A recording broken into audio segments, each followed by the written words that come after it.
Okay, welcome to um,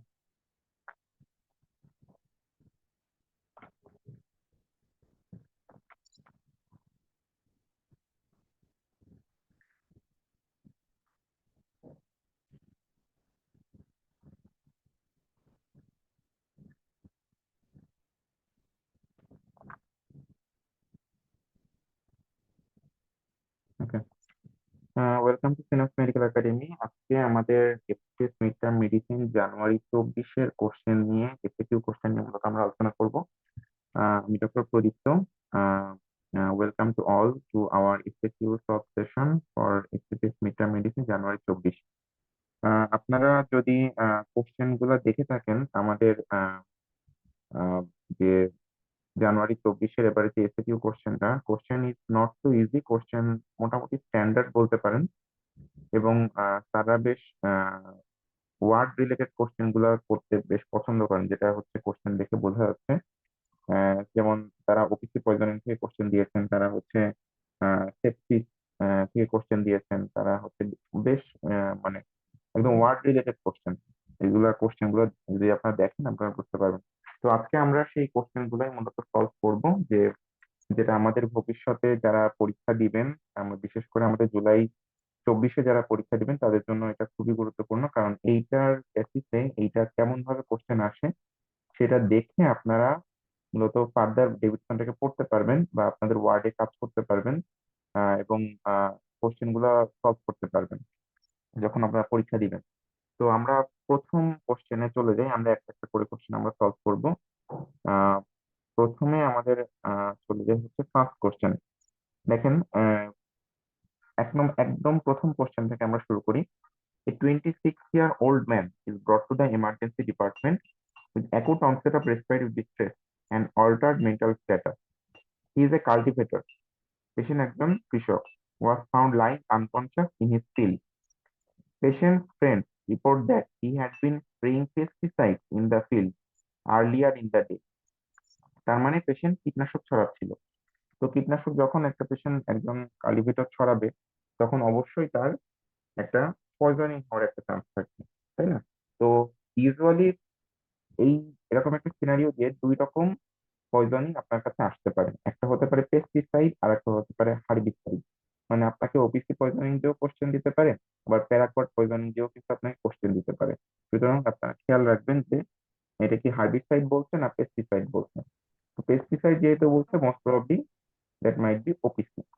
তো on examination the patient is unresponsive with shallow breathing and 3 point pupil. তো এই যে examination finding যেটা দিচ্ছে সেখান থেকে বিশেষ করে 3 পয়েন্ট পিউপিল দেখে আমাদের আর কোনো সন্দেহ নাই যে this might be OPC poisoning. Hmm. Hello, তো this might be OPC poisoning. আচ্ছা, তো দেখেন, 1 নাম্বার কোশ্চেনের অ্যান্সার হচ্ছে মূলত আমাদের ওপিসি পয়জনিং। আমরা কোশ্চেনটা আরেকবার ভালো করে দেখে আসি। নেক্সট কোশ্চেন হচ্ছে, four clinical parameter you will look for. Four clinical parameter, যে এই মুহূর্তে আমি পেশেন্টে কি কি দেখবো, এবং four investigation you will do. আচ্ছা, and mention three principles of management of this patient. আচ্ছা, এখন এইসব জায়গায় অনেক সময় যেটা হয় যে ক্লিনিক্যাল প্যারামিটার, বেশ কয়েকটা ক্লিনিক্যাল প্যারামিটার থাকতে পারে যেটা দেখা প্রয়োজন, এবং ফোর বেশ কয়েকটা ইনভেস্টিগেশন প্রয়োজন। এখন এইগুলা বইতে কখনো অনেক সময় স্পেসিফিক ভাবে বলা থাকে, কখনো বলা থাকে না। তো সেক্ষেত্রে যেটা করতে হয়, যদি মনে করেন আপনার 5টা 6টা ইনভেস্টিগেশন বইতে থাকলো বা 5টা 6টা ক্লিনিক্যাল প্যারামিটার বইতে থাকলো, সেগুলোর ভিতর থেকে 4টা আপনি লিখে আসতে পারেন। তো নাম্বারের ক্ষেত্রে এখানে একদম ফিক্স থাকে না যে এই কয়টা লিখলে আপনাকে নাম্বার দিবে। তবে অনেক সময় স্পেসিফিক লেখা থাকে যে পালস, ব্লাড প্রেশার, এই দুটো তো আপনার দেখতেই হবে। তো এই দুইটা আপনি অবশ্যই দেখছেন কিনা, তো সেগুলোর ব্যাপারে অনেক সময় নাম্বারটা স্পেসিফিক ভাবে দেওয়া থাকে। তো ওই দুইটা আপনাকে খুব ভালোভাবে একদম স্পেসিফিক ভাবে লিখে আসতে হবে, ঠিক আছে? আচ্ছা, তো দেখেন তাহলে ফোর ক্লিনিক্যাল প্যারামিটার, কি কি প্যারামিটার আমরা দেখতে পারি। যদি ক্লিনিক্যাল প্যারামিটার গুলোর মধ্যে আপনি বলেন, তাহলে মোস্ট ইম্পর্টেন্ট প্যারামিটার গুলো হচ্ছে আপনার পেশেন্টের ভাইটালস গুলা। যেমন মনে করেন আপনার পালস, আপনি দেখছেন কিনা, পালসটা কেমন হবে, পালস থাকবে ব্রাডিকার্ডিয়া থাকবে। ব্লাড প্রেশারটা কেমন থাকবে, ব্লাড প্রেশারটা কিন্তু হাইপোটেনশন থাকবে। তারপর স্যাচুরেশন কেমন হতে পারে, যেহেতু ব্রঙ্কোরিয়া কনস্ট্রিকশন থাকবে সেহেতু পেশেন্টের স্যাচুরেশনটাও কমে যেতে পারে। আর হচ্ছে টেম্পারেচারটাও আমরা পেশেন্টের কম পেতে পারি, ঠিক আছে, হাইপোথার্মিয়া থাকতে পারে। তাহলে স্পেসিফিক্যালি যে চারটা ক্লিনিক্যাল প্যারামিটার বলতে বলে, তাহলে আমরা এই মেইনলি ভাইটালস গুলো আমাদের pulse, blood pressure, saturation, temperature, এই চারটা ক্লিনিক্যাল প্যারামিটার আমরা দেখে আসবো। এরপর আসেন চারটা ইনভেস্টিগেশন, আমরা কি কি কি কি এখন ইনভেস্টিগেশন গুলো কি করতে পারি এই মুহূর্তে। যে আমি পেশেন্টের একটা ইসিজি করতে পারি, মানে একদম ইম্পর্টেন্ট, সব থেকে ইম্পর্টেন্ট ইনভেস্টিগেশন গুলো এখানে আমি করবো। Not like complete blood count, liver function test, renal function test, ওগুলো দেখে এই মুহূর্তে আমার কোনো লাভ নেই। আমার এই মুহূর্তে পেশেন্টকে বাঁচানোর জন্য যা যা লাগবে সেগুলো করতে হবে। যেমন মনে করেন পেশেন্ট আনকনসিয়াস, আপনি অবশ্যই একটা ইসিজি করবেন। পেশেন্টের শ্যালো ব্রিদিং, আপনি অবশ্যই একটা এবিজি করবেন। তার ইউরিয়া ইলেকট্রোলাইট রিপোর্টটা আপনি দেখবেন যে তার ইলেকট্রোলাইটের কি অবস্থা, তার গ্লুকোজ লেভেলটা দেখবেন। একটা আনকনসিয়াস পেশেন্ট আসলে প্রথমেই যে যে ইনভেস্টিগেশন গুলো করা হয়, ঠিক সেই সেই ইনভেস্টিগেশন গুলো মূলত এখানে লেখা আছে। একটা ইসিজি করবেন, একটা ব্লাড গ্যাস করবেন, ইউরিয়া ইলেকট্রোলাইট করবেন, একটা গ্লুকোজ লেভেলটা দেখবেন। এবং এই ইনভেস্টিগেশন গুলো কিন্তু ওপিসি পয়জনিং এর যে চ্যাপ্টার ম্যানেজমেন্টের, ওখানে একদম সুন্দর করে এই চারটা ইনভেস্টিগেশনের কথাই লেখা আছে।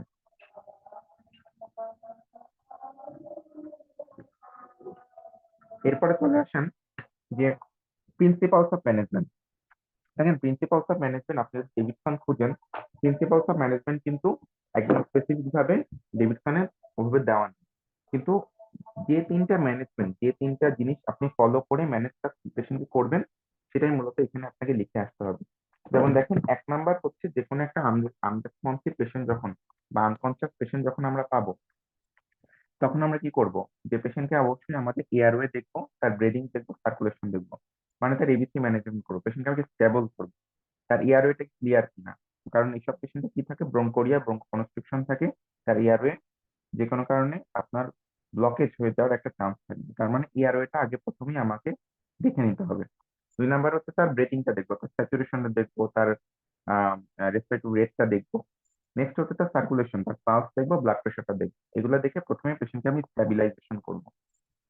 নেক্সট হচ্ছে এই যে পেশেন্টকে আমার পেশেন্ট ওপিসি পয়জনিং হয়েছে, এই ওপিসি পয়জনিং এর কারণে যে মাস্কারিনিক এফেক্ট গুলো হবে, সেই মাস্কারিনিক এফেক্ট গুলোকে আমি রিভার্স করার চেষ্টা করবো বাই গিভিং অ্যাট্রোপিন। এই অ্যাট্রোপিনটা আমরা কতটুকু দিব? অ্যাট্রোপিন হচ্ছে আমাদের আনটিল অ্যাট্রোপিনাইজেশন। প্রথমে আমি পেশেন্টকে একটা টেস্ট ডোজ দিব, টেস্ট ডোজ দিয়ে দেখবো যে অ্যাকচুয়ালি পেশেন্টকে অ্যাট্রোপিন ওপিসি পয়জনিং হয়েছে কি হয় নাই, সেটা দেখে দেন হচ্ছে আমি পেশেন্টকে আনটিল অ্যাট্রোপিনাইজেশন আমি পেশেন্টকে অ্যাট্রোপিন দিতে থাকি। তাহলে অ্যাট্রোপিনাইজেশনের জন্য বেস্ট, অ্যাট্রোপিনাইজেশন হয়েছে কিনা এটা বোঝার জন্য বেস্ট ওয়েটা কি, কখনো এটা লিখে আসবে না যে dilated pupil. Dilated pupil is not always confirmatory for atropine atropinization. সবসময় মনে রাখবেন যে পালস এবং ব্লাড প্রেশার এই দুইটা আপনার মানে অ্যাডিকুয়েট কিনা, পালস মোর দ্যান 80 কিনা, এবং blood pressure more than 80, systolic blood pressure more than 80 millimetre mercury কিনা। যদি পালস এবং ব্লাড প্রেশারটা অ্যাডিকুয়েট থাকে, তাহলে সেই পেশেন্টের ক্ষেত্রে আপনি কনফার্মলি বলতে পারবেন যে অ্যাট্রোপিনাইজেশন হ্যাজ বিন ডান। এর সাথে আর কি করবেন, এর সাথে পেশেন্টের সাপোর্টিভ ম্যানেজমেন্ট দিবেন। সাপোর্টিভ ম্যানেজমেন্ট বলতে, যেমন এই পেশেন্ট যদি জিসিএস 8 নিচে নেমে যায়, পেশেন্টের মনে করেন ব্রঙ্কো কনস্ট্রিকশন, পেশেন্ট কোনোভাবে শ্বাস নিতে পারতেছে না, পেশেন্টের রেসপিরেটরি অ্যাসিডোসিস ডেভেলপ করে গেছে, তখন পেশেন্টকে আপনার ভেন্টিলেটরে দিতে হবে। পেশেন্ট আপনার অ্যাট্রোপিনাইজেশনের কারণে অ্যাজিটেটেড হয়ে গেছে বা অ্যাট্রোপিন সাইকোসিস ডেভেলপ করছে, তখন আপনি কি করবেন, পেশেন্টকে বেনজোডাইজেপিন দিবেন। বা এই যে আপনার মানে অ্যাসিটাইল কোলিনেস্টারের যে এনজাইমটা, এনজাইমটা তো আপনার রিভার্স করতে হবে। এই রিভার্সালের জন্য আপনি কি দিতে পারেন, প্রালিডক্সিন দিতে পারেন। তো প্রালিডক্সিন কতক্ষণ পর্যন্ত দেওয়া যায়? এজিং আনটিল এজিং পর্যন্ত কিন্তু প্রালিডক্সিনটা দেওয়া যায়। তাহলে দেখেন কোশ্চেন গুলা যেগুলো আপনার আসবে, নাম্বার কিন্তু থাকবে খুবই কম, মাত্র 1 2 2। এখন এই 2 মার্কের জন্য কিন্তু আপনাকে অনেকটা লিখে আসার কোনো প্রয়োজন নেই। অফিসে পয়সা। প্রদীপ হ্যালো, প্রদীপ সেই ক্লাস তৈরি করে। হ্যালো, কারোর কোনো কোশ্চেন আছে?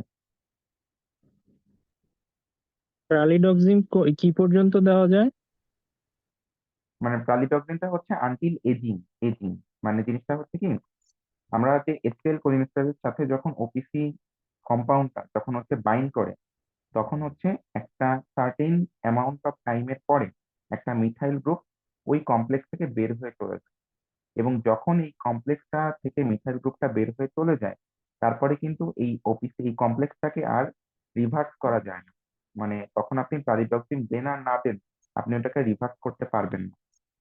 এই এই যে প্রসেসটা, এই যে রিভার্স করতে আর পারবেন না, এই জিনিসটাকে বলা হচ্ছে এজিং। এই এজিং এর পরে আর প্রালিডক্সিন দিয়ে কোনো লাভ হয় না। যেমন ওপিসি কম্পাউন্ড কিন্তু অনেক রকম আছে, যেমন কিছু নার্ভ গ্যাস আছে, যেমন সারিন, বা কিছু ডাইমিথাইল কম্পাউন্ড আছে, বা কিছু ডাইথাইল কম্পাউন্ড আছে। প্রতিটার এজিং এর রেটটা কিন্তু ডিফারেন্ট। যেমন এই যে সারিন গ্যাসের নাম নিশ্চয়ই আপনারা শুনছেন, যেটা কেমিক্যাল ওয়ারফেয়ার ইউজ হয়। এই সারিন গ্যাসের এজিং এর টাইম হচ্ছে মাত্র ফিউ মিনিট, মানে কয়েক মিনিটের পরে। আর এই এজিংটা কিন্তু আর কয়েক মিনিটের পরেই মূলত এজিংটা হয়ে যায়। তারপরে আপনি আর এই কমপ্লেক্সটাকে রিভার্স করতে পারবেন না। এই কারণেই এইগুলা এত বেশি ফ্যাটাল, বুঝতে পারছেন?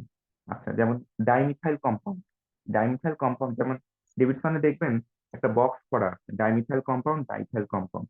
ডাইমিথাইল কম্পাউন্ডের ক্ষেত্রে এজিং এর টাইমটা কিন্তু মাত্র 3.7 আওয়ার, মানে 3 ঘন্টা, মানে 4 ঘন্টার মধ্যে আপনি যদি প্রালিডক্সিন না দেন, আপনি কিন্তু রিভার্স করতে পারবেন না। আর ডাইথাইল কম্পাউন্ড যেগুলো, সেগুলোর ক্ষেত্রে এজিং এর টাইম 31 আওয়ার, মানে একদিনের বেশি সময় পর্যন্ত আপনার এই এজিংটা আপনি করতে পারবেন। তো এই জিনিসটা হচ্ছে মূলত এজিং। আচ্ছা, তো আমি যেটা বলতে চাচ্ছিলাম যে মার্ক কিন্তু আপনার 2। এই 2 মার্কের জন্য কিন্তু অনেক লিখে আসার কোনো প্রয়োজন নাই। দয়া করে কমের মধ্যে কতটুকু লিখতে পারেন সেটাই চেষ্টা করবেন। এটা মনে করবেন না যে তারা পেজ ভরায় লিখে আসলে অনেক নাম্বার বেশি দেয়। এই ব্যাপারে অ্যাকচুয়ালি মুজিব স্যারের সাথে, মানে মুজিবুর রহমান স্যার, ওনার সাথে আমার কথা বলার সৌভাগ্য হয়েছিল। তারা, মানে আমি স্যারকে সরাসরি জিজ্ঞাসা করেছিলাম যে স্যার কতটুকু লিখলে আপনারা খুশি হন। তো স্যাররা যেটা বলছিলেন যে যত কম লিখতে পারেন তত খুশি, কারণ স্যারদেরও অত বেশি দেখার সময় নেই। আপনি একদম জিস্ট কথাটা লিখে আসেন, তারা ওইটা দেখি নাম্বার দিবেন। কখনো যে ওই অনেক পেজ ভরে লিখে আসলে যে অনেক নাম্বার থাকে, এমন কখনোই না। ঠিক আছে, সুতরাং চেষ্টা করবেন অল্পের মধ্যে কতটুকু লিখেছে। আর তাছাড়া আপনাকে কিন্তু মিড টার্মের একটা কোশ্চেনে প্রায় 20টার মতো কোশ্চেন থাকবে। সুতরাং 20টা কোশ্চেন কিন্তু আপনাকে লিখে আসতে হবে। সবগুলা কোশ্চেনের সাইজ কিন্তু সমান হবে না। সুতরাং চেষ্টা করবেন যত অল্পের মধ্যে লিখতে পারা যায় ততই ভালো। কেমন? আচ্ছা, তো আমরা নেক্সট কোশ্চেনে চলে যাই। দেখেন, এ 30-year-old woman was admitted to the emergency department after having syncopal attack. একটা পেশেন্ট সিনকোপাল অ্যাটাক নিয়ে আসে। On query he had similar attack and having intermittent abdominal pain. তার মানে রিকারেন্ট সিনকোপ নিয়ে আসছে পেশেন্ট, সাথে ইন্টারমিটেন্ট অ্যাবডোমিনাল পেইন আছে। On examination he look cachectic with black complexion. আচ্ছা, তার মানে পেশেন্টের মানে ওয়েট লস আছে, অ্যাবডোমিনাল পেইন আছে, ব্ল্যাক কমপ্লেক্সন আছে। তো যখনই ব্ল্যাক কমপ্লেক্সন কোন একটা পেশেন্টের থাকবে, খুব কমনলি, মানে খুব ফিউ ডিজিজের কথা চিন্তা করবেন। একটা হতে পারে যে সে কোনো ড্রাগ পাচ্ছে পেশেন্ট, যেমন তার মনে করেন মিনোসাইক্লিন, কোন একটা ড্রাগ পাচ্ছে পেশেন্ট। এক। দুই হতে পারে তার অ্যাডিসন ডিজিজ, সেখানে পেশেন্টের এসটিএইচ বেশি থাকার কারণে ব্ল্যাক কমপ্লেক্সন হতে পারে। তিন হতে পারে তার হিমোক্রোমাটোসিস, হতে পারে প্রাইমারি অথবা সেকেন্ডারি। হ্যাঁ, এগুলাই মূলত ব্ল্যাক কমপ্লেক্সন দিয়ে যখন কোশ্চেন আসে, এগুলাই থাকে তার প্রাইমারি ডিফারেন্সিয়াল ডায়াগনোসিস। এরপরে দেখেন, হার ইনভেস্টিগেশন রিপোর্ট শোড সোডিয়াম হচ্ছে 126, পটাশিয়াম হচ্ছে 5.6, বাইকার্বনেট হচ্ছে 18, ব্লাড সুগার হচ্ছে 2.5। তাহলে কি কি পাচ্ছি? হাইপোনাট্রিমিয়া উইথ হাইপার ক্যালেমিয়া, সাথে বাইকার্বনেট যেহেতু 18, তার মানে পেশেন্টের একটা অ্যাসিডোটিক কন্ডিশন আছে, ব্লাড সুগার 2.5। তাহলে দেখেন এই পেশেন্টের তাহলে কি ডায়াগনোসিস হবে? এই পেশেন্টের হাইপোনাট্রেমিয়া, হাইপারক্যালেমিয়া, অ্যাসিডোসিস, হাইপোগ্লাইসেমিয়া। এই সবগুলাকে যদি আমরা এক করি, তাহলে কি ডায়াগনোসিস আমরা পেতে পারি? কি বলতে পারবেন? Addison's disease. Edison disease. আসলে মিড টার্মের কোশ্চেন গুলা খুব কঠিন থাকে না, এবং মিড টার্মের কোশ্চেন গুলো যারা ওয়ার্ডে কিছুটা হলেও ঘোরাফেরা করছেন, তারা সবাই পারবেন। আচ্ছা, mention 4 further investigation with expected findings you will do to support your diagnosis. তাহলে ফার্দার কি কি ইনভেস্টিগেশন করতে পারেন? আমার অলরেডি আপনার ইলেকট্রোলাইট করা শেষ, অলরেডি হচ্ছে আপনার ব্লাড সুগার করা শেষ। নেক্সট কি কি ইনভেস্টিগেশন আমরা করতে পারি? যেহেতু আমরা চিন্তা করছি একটা অ্যাডিশন সিরিজ, তাহলে আমাদের প্রথমে যেটা করতে হবে, আমরা একটা কর্টিসল লেভেলটা দেখতে পারি। একটা কর্টিসল লেভেলটা আমরা দেখতে পারি। তাহলে কর্টিসল লেভেলটা আমরা কেমন পাবো? কর্টিসল লেভেলটা আমরা পাবো হচ্ছে লো পাবো, লো কর্টিসল লেভেল পাবো। নেক্সট আমরা যেটা দেখতে পারি সেরাম এসিটিএইচ লেভেল, মানে আমরা এখন প্রাইমারি টার্গেট থাকবে যে এটা কি প্রাইমারি ইনসাফিসিয়েন্সি নাকি এটা সেকেন্ডারি ইনসাফিসিয়েন্সি, সেইটা প্রথমে আমরা আগে ডিফারেন্সিয়েট করার চেষ্টা করব, ঠিক আছে? আচ্ছা, আপনারা কখনোই মানে শুরুতেই অ্যাডিশনাল সিরিজ না লিখে অ্যাড্রেনোকর্টিক্যাল ইনসাফিসিয়েন্সি লেখার চেষ্টা করুন। এটা বেটার বেটার শুনুন, অ্যাড্রেনোকর্টিক্যাল ইনসাফিসিয়েন্সি, কারণ আপনি তো জানেন না যে এটা প্রথমে অ্যাডিশনাল সিরিজ কিনা, তাই না? আচ্ছা, তাহলে সেরাম কর্টিসলটা কেমন পাবেন? লো পাবেন। এসিটিএস টা কেমন পাবেন? হাই পাবেন। যেহেতু আমরা একটা প্রাইমারি চিন্তা করতেছি, আপনি কর্টিসল পাবেন লো, এসটিএইচ পাবেন হাই। যদি সেকেন্ডারি হইতো তাহলে দুইটাই আমরা কম পাইতাম। এখন এটাকে আমার কনফার্ম করতে হবে। কনফার্মেটরি কি করতে পারেন? একটা শর্ট সাইনাসিন টেস্ট করে আসতে পারেন। শর্ট সাইনাসিন টেস্ট, শর্ট সাইনাসিন টেস্ট আমরা মূলত কি করি? 250 মাইক্রোগ্রাম এসটিএইচ আমরা ইনজেকশন দিই। ইনজেকশন দেওয়ার পরে আমরা 0 মিনিট, 30 মিনিট এবং 60 মিনিটে আমরা কর্টিসল লেভেলটাকে মেজার করি। মেজার করে আমরা যদি দেখি যে জিরো লেভেল মানে বেস লাইনের তুলনায় 30 এবং 60 মিনিটে after ACTH injection cortisol level বেড়ে গেছে, তখন আমরা বুঝতে পারবো যে এই পেশেন্টের কনফার্মেটরি অ্যাডেনোকর্টিক্যাল ইনসাফিসিয়েন্সি। মানে তার প্রবলেমটা হচ্ছে অ্যাড্রেনাল গ্ল্যান্ড, তাই তো? আচ্ছা, আর কি করতে পারি? একটা, যেহেতু আমরা প্রাইমারি চিন্তা করতেছি, আমরা একটা ইমেজিং করতে পারি। সেটা আল্ট্রাসোনোগ্রামও হতে পারে, সেটা সিটি স্ক্যানও হোল অ্যাবডোমেনও হতে পারে। মানে সিটি স্ক্যান করে আমরা দেখবো যে কোনো প্যাথোলজি, অ্যাড্রেনাল গ্ল্যান্ডের কোনো প্যাথোলজি আমরা আইডেন্টিফাই করতে পারি কিনা। ওকে, তাহলে এই পেশেন্টের ম্যানেজমেন্ট আপনি কিভাবে করবেন? কিভাবে ম্যানেজ করবেন এই পেশেন্টকে, কি বলতে পারবেন?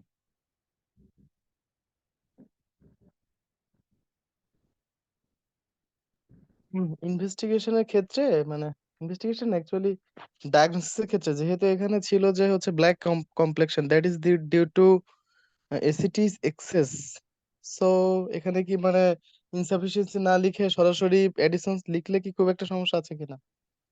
না, খুব একটা সমস্যা নাই, কিন্তু মানে অ্যাড্রেনোকর্টিক্যাল ইনসাফিসিয়েন্সি কথাটা আরো সুন্দর শুনে, আরো ভালো শুনে, ঠিক আছে? এই জন্য আর কি।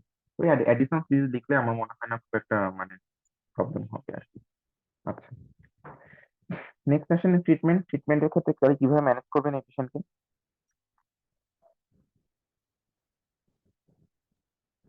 নর্মাল স্যালাইন, ভলিউম কারেকশন, তাকে আমি দেন হাইপোগ্লাইসেমিয়ার জন্য হ্যাঁ, গ্লুকোজ। তার আইভি নর্মাল স্যালাইন দিব, গ্লুকোজ দিব, এবং প্রথম কথাই হচ্ছে তাকে হাইড্রোকর্টিসন দিব। তাকে হাইড্রোকর্টিসন দিব, রিপ্লেস গ্লুকোকর্টিয়া প্রিফারেবলি বাই হাইড্রোকর্টিসন। তাকে হাইড্রোকর্টিসন আমি 100 মিলিগ্রাম 8 আওয়ারলি করে শুরু করব, দেন আস্তে আস্তে আমি এটাকে ট্যাপার করবো, কেমন?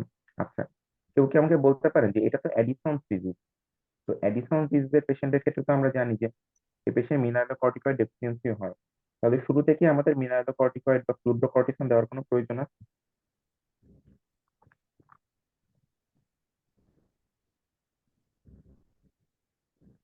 হাইপোনেট্রিমিয়াও তো ছিল সাথে, যদিও মাইল্ড, মডারেট হাইপোনেট্রিমিয়া ছিল। না, হ্যাঁ। শুরুতে এখনই এই প্রয়োজন নাই। আচ্ছা, কেন প্রয়োজন নেই?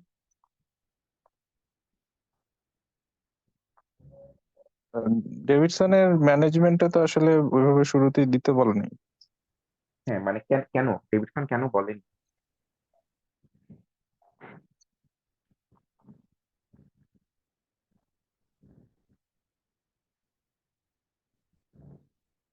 কারণ হাইড্রোকর্টিসন ইটসেলফ এর মিনারেলোকর্টিকয়েড অ্যাক্টিভিটি অনেক বেশি, এবং হাইড্রোকর্টিসন যখন আপনি 50 মিলিগ্রামের বেশি ডোজে পার ডে দিবেন, তখন আপনার মিনারেলোকর্টিকয়েড দেওয়ার কোনো প্রয়োজন নেই। যেহেতু এখানে আপনি 1 ভায়াল 1 ভায়াল 8 আওয়ারলি বা 2 ভায়াল 8 আওয়ারলি করে দিচ্ছেন, তার মানে অবশ্যই আপনি 50 মিলিগ্রামের অনেক বেশি ডোজে দিচ্ছেন। তো এই ডোজে হাইড্রোকর্টিসন ইটসেলফ মিনারেলোকর্টিকয়েডের কাজটা করে দেয়। এই জন্য শুরুতেই আমাদের ফ্লুইডোকর্টিসন দেওয়ার কোনো প্রয়োজন নেই। হাইড্রোকর্টিসন ইটসেলফ ইজ এনাফ, কারণ হাইড্রোকর্টিসনের মিনারেলোকর্টিকয়েড অ্যাক্টিভিটি অনেক বেশি, তাই না? আচ্ছা, তাহলে প্রথমে আমি হাইড্রোকর্টিসন দিব, এরপরে আমি আস্তে আস্তে ট্যাপার করব। যখন পেশেন্ট হচ্ছে নর্মালি মুখে খাওয়া দাওয়া করতে পারবে, তখন আমি 50 মিলিগ্রাম 8 আওয়ারলি করে দিব। এরপরে যখন পেশেন্ট হচ্ছে আমার মোটামুটি স্টেবল হয়ে যাবে, তখন পেশেন্টকে আমি ওরাল হাইড্রোকর্টিসনে কনভার্ট করব। যখন আমি ওরাল হাইড্রোকর্টিসনে কনভার্ট করব, 50 মিলিগ্রামের কম ডোজ আমি যখন দিব, তখন আমি পেশেন্টকে এরপরে সুডোকর্টিসনটা চালু করবো, কেমন? এর সাথে তাহলে কি করবো, কারেক্ট আদার মেটাবলিক অ্যাবনরমালিটি, যদি কোনো মেটাবলিক অ্যাবনরমালিটি থাকে সেটা আমি ট্রিট করবো, এবং আন্ডারলাইন যদি কোনো কজ থাকে সেটাকে আমি আইডেন্টিফাই করবো এবং ট্রিট করবো। তাহলে এইভাবে আপনি ডেভিসনে, আপনারা জানেন যে সুন্দর একটা বক্স দেওয়া আছে আমাদের অ্যাডিসোনিয়ান ক্রাইসিস ম্যানেজমেন্ট, সেই ম্যানেজমেন্ট বক্সটা থেকে এই ট্রিটমেন্টটা নেওয়া। আপনার পুরা বক্সটা লিখে আসার প্রয়োজন নাই, আপনি ছোট করে যতটুকুর মধ্যে মানে 2 মার্কে যতটুকু লেখা যায় ঠিক ততটুকুই লিখে আসবেন, কেমন? আচ্ছা, এবার চলে আসেন আমার next question. 60-year-old man presented with lassitude, headache, dizziness, epistaxis. দেখেন, ভালো করে খেয়াল করেন যে headache, dizziness, epistaxis, he is plethoric and having splenomegaly. Patient একটা প্লেথোরিক পেশেন্ট, সাথে পেশেন্টে হেডেক আছে, ডিজিনেস আছে, এপিস্ট্যাক্সিস আছে। তাই এই সবগুলা সিমটমকে একসাথে কি ধরনের সিমটম বলতে পারেন? যে হেডেক, ডিজিনেস, এপিস্ট্যাক্সিস, ল্যাসিটিউড এবং প্লেথোরিক ফেস, এই সবগুলাকে যখন একসাথে পাবেন তখন কি সিমটম আপনি চিন্তা করবেন? এগুলোকে কি সিমটম বলে? Hyper viscosity. Hyper viscosity symptom. তাহলে এই পেশেন্টের একটা হাইপার ভিসকোসিটি সিমটম পেশেন্টের হাতে কি আছে? স্প্লেনোমেগালি আছে। সিবিসিতে আমরা কি পাচ্ছি? হিমোগ্লোবিন হচ্ছে 18.5, ডাব্লিউবিসি কাউন্ট হচ্ছে আমাদের 15,000, প্লেটলেট হচ্ছে 3,90,000, সাথে হেমাটোক্রিট হচ্ছে 0.62, ইএসআর হচ্ছে 4 মিলিমিটার/পাস্কাল। তার মানে ইএসআরটা কমে গেছে, অনেক কমে গেছে। ইএসআরটা কখন কমতে পারে? যখন সেল কাউন্ট আমাদের অনেক বেশি থাকে। এখানে আমাদের হিমোগ্লোবিন, আরবিসি কাউন্টও বেশি, ডাব্লিউবিসি কাউন্টও বেশি, প্লেটলেট কাউন্টও বেশি। হেমাটোক্রিট হচ্ছে আমাদের 0.62।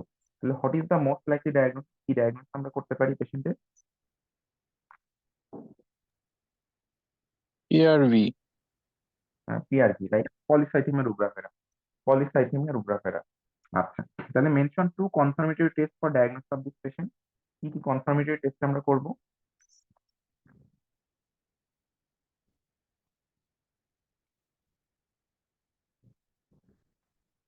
আমাদের পলিসাইথেমিয়া রুব্রাফেরা একটা ডায়াগনস্টিক ক্রাইটেরিয়া আছে। সেই ডায়াগনস্টিক ক্রাইটেরিয়ার মধ্যে খুব মোস্ট ইম্পর্টেন্ট যেগুলো, সেগুলো হচ্ছে 1 নম্বর হচ্ছে হেমাটোক্রিট। যে হেমাটোক্রিটটা অলরেডি আমাদের এখানে দেওয়া আছে 0.62। আরেকটা ইম্পর্টেন্ট জিনিস ছিল, সেই ইম্পর্টেন্ট জিনিসটা হচ্ছে আপনার JAK two mutation. Mutation, right? JAK two mutation আপনার আছে কিনা? জ্যাক2 মিউটেশন কিন্তু বাংলাদেশে করা যায়, এটা বাংলাদেশে হয়ও। সুতরাং কনফার্মেটরি টেস্টের মধ্যে 1 নম্বর হচ্ছে আপনার জ্যাক2 মিউটেশন, তাই তো? আচ্ছা, এখন দেখেন এটা কিন্তু পলিসাইথেমিয়া রুব্রাফেরা, মানে এখানে আমরা ধারণা করতেছি যে এখানে আমাদের বোন ম্যারোতে প্রবলেম। ঠিক আছে, এখানে হয়তো আমাদের সেকেন্ডারি এরিথ্রোপয়েটিন বাড়ে না, মানে এটা হয়তো সেকেন্ডারি এরিথ্রোসাইটোসিস না। তাহলে কিন্তু আমাদেরকে তো কনফার্ম করতে হবে। এই কনফার্ম করার জন্য আমরা আরো একটা টেস্ট করতে পারি, সেটা হচ্ছে সেরাম এরিথ্রোপয়েটিন লেভেল। সেরাম এরিথ্রোপয়েটিন লেভেল, কেমন? আচ্ছা, এখানে একটা ডিবেট আসতে পারে যে আমরা বোন ম্যারো করে দেখতে পারি কিনা। এখন জ্যাক2 মিউটেশন আপনাকে অবশ্যই কনফার্মেটরি লিখে আসতে হবে। এরপরে আপনি এরিথ্রোপয়েটিন অথবা বোন ম্যারো, মানে মোস্ট ইম্পর্টেন্ট হচ্ছে আপনার এরিথ্রোপয়েটিন, আর এরপরে আপনার আসতে পারে বোন ম্যারো। মেইনলি হচ্ছে আপনি লিখে আসবেন হচ্ছে জ্যাক2 আর হচ্ছে এরিথ্রোপয়েটিন, কেমন? আচ্ছা, এরপর আসেন 4 treatment option for this condition. যে 4টা ট্রিটমেন্ট অপশন কি কি হতে পারে? এই পেশেন্টকে আপনি শুরুতেই কোন ট্রিটমেন্টটা দিবেন? যেহেতু আপনার সবগুলা সেল কাউন্ট অনেক বেশি,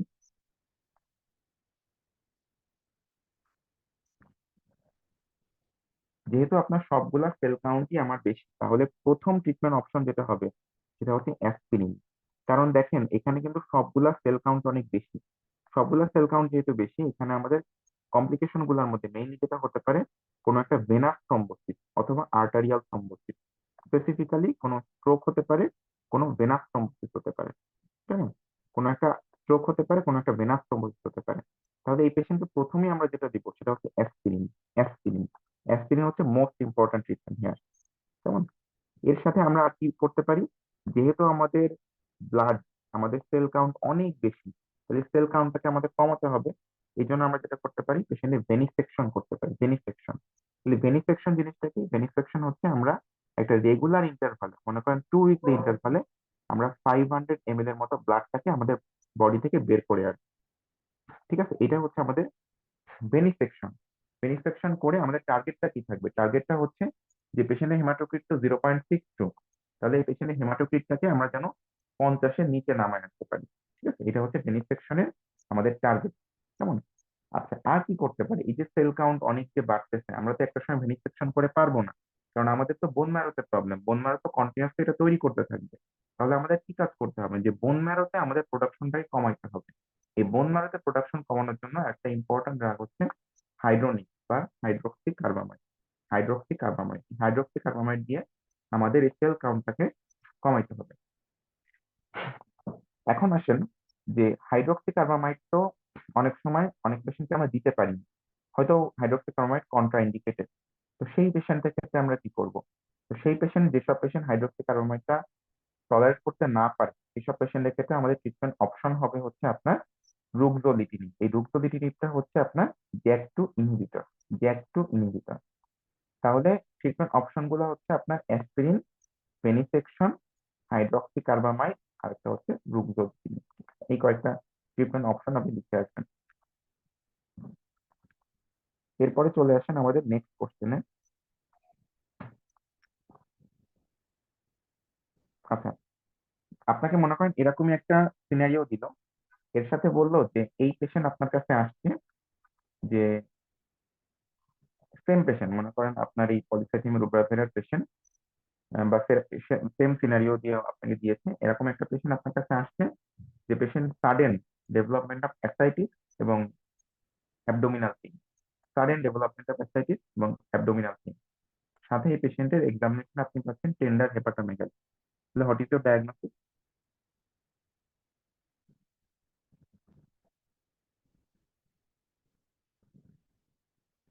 কি ডায়াগনোসিস হবে তখন?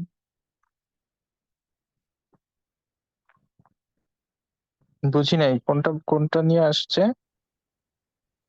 সেম পলিসাইথেমিয়া রুব্রাভিরার পেশেন্ট, সেম সিনারিও। আপনার কাছে পেশেন্ট আসছে সাডেন ডেভেলপমেন্ট অফ অ্যাসাইটিস এবং হচ্ছে অ্যাবডোমিনাল পেইন, আপনি এক্সামিনেশনে পাইলেন টেন্ডার হেপাটোমেগালি। দেন আপনি ডায়াগনোসিসটাকে তখন কি করবেন? তখন কি diagnosis? Budd Chiari. Budd Chiari syndrome. তখন আপনার ডায়াগনোসিস বার্থিয়ারি সিনড্রোম। তখন আপনি কি ইনভেস্টিগেশন করবেন আর কি ম্যানেজমেন্ট করবেন?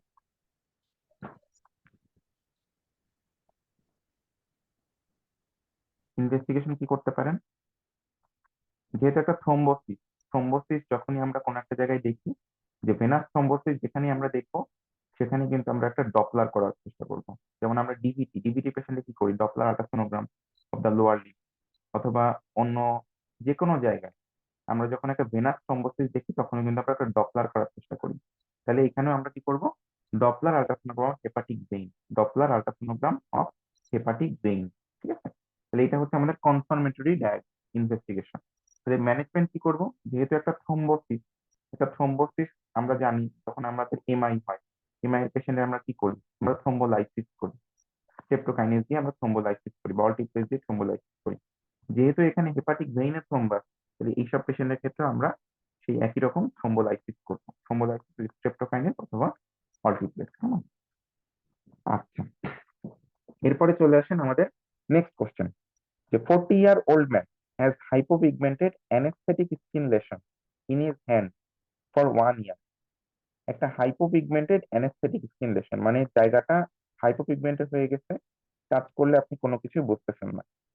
নাও he has complained of fever and pink nodule in his face. তার জ্বর আসছে, তার ফেসে কিছু পিঙ্ক নোডিউল দেখা যাচ্ছে। He has red eye and lymphadenopathy. He has also developed pain in multiple joint and painful tender nerve. তো what is the most likely diagnosis? বলতে পারবেন তো what is the most likely diagnose?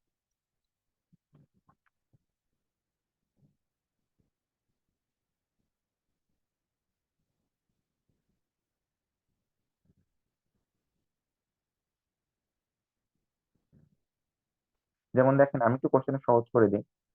হাইপোপিগমেন্টেড anaesthetic skin lesion, এই লাইনটা থেকে আপনাদের কি মনে হয় কি হতে পারে বাংলাদেশের প্রেক্ষাপটে?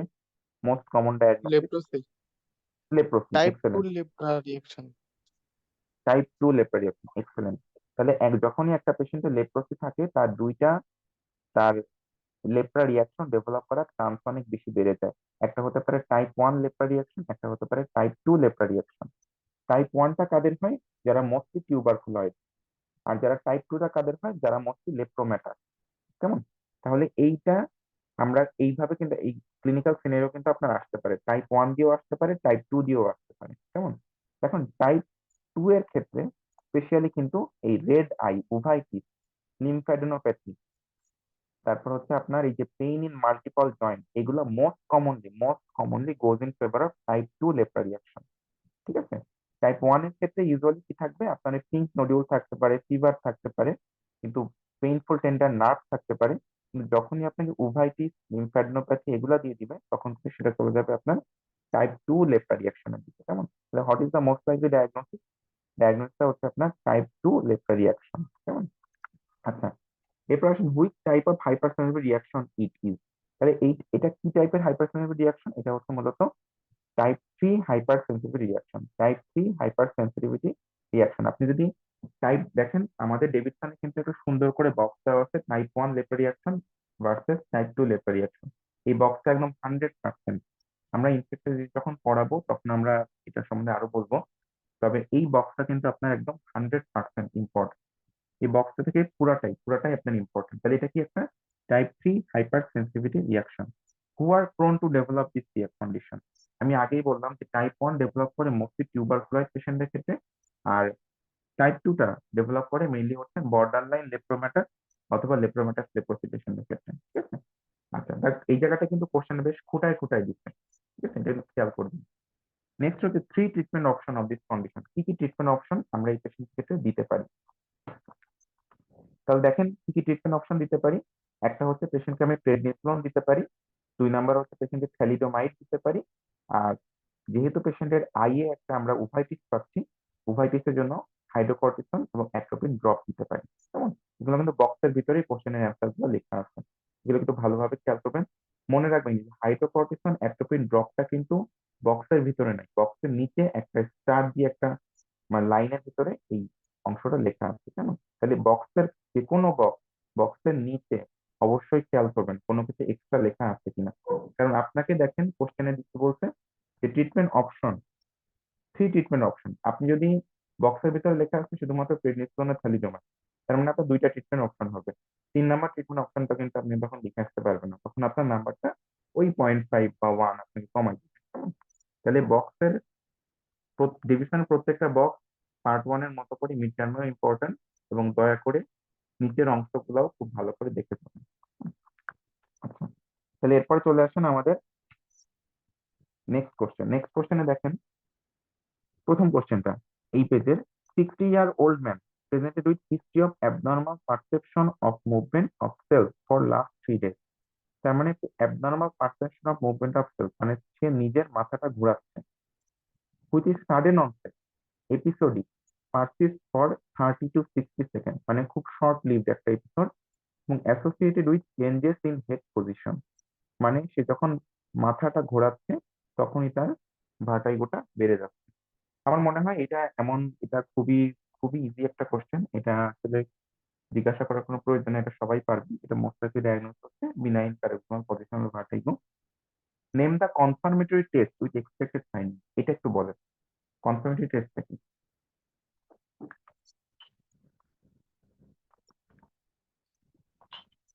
যে হল পাইকস মানে হবে না? ডিক্স হলপাইক ম্যানোভার, ডিক্স হলপাইক ম্যানোভার, এটা হচ্ছে confirmatory test with expected finding. কি ফাইন্ডিংসটা পাবেন যখন আপনি মাথাটাকে নিচের দিকে নিয়ে যাবেন? আপনি কি পাবেন? এক্সপেক্টেড ফাইন্ডিংসটা হচ্ছে পেশেন্টের আপনি নিস্ট্যাগমাস পাবেন, নিস্ট্যাগমাস পাবেন। কেমন? তাহলে mention 2 management option of this condition. আমরা জানি যে এইটাই হচ্ছে একমাত্র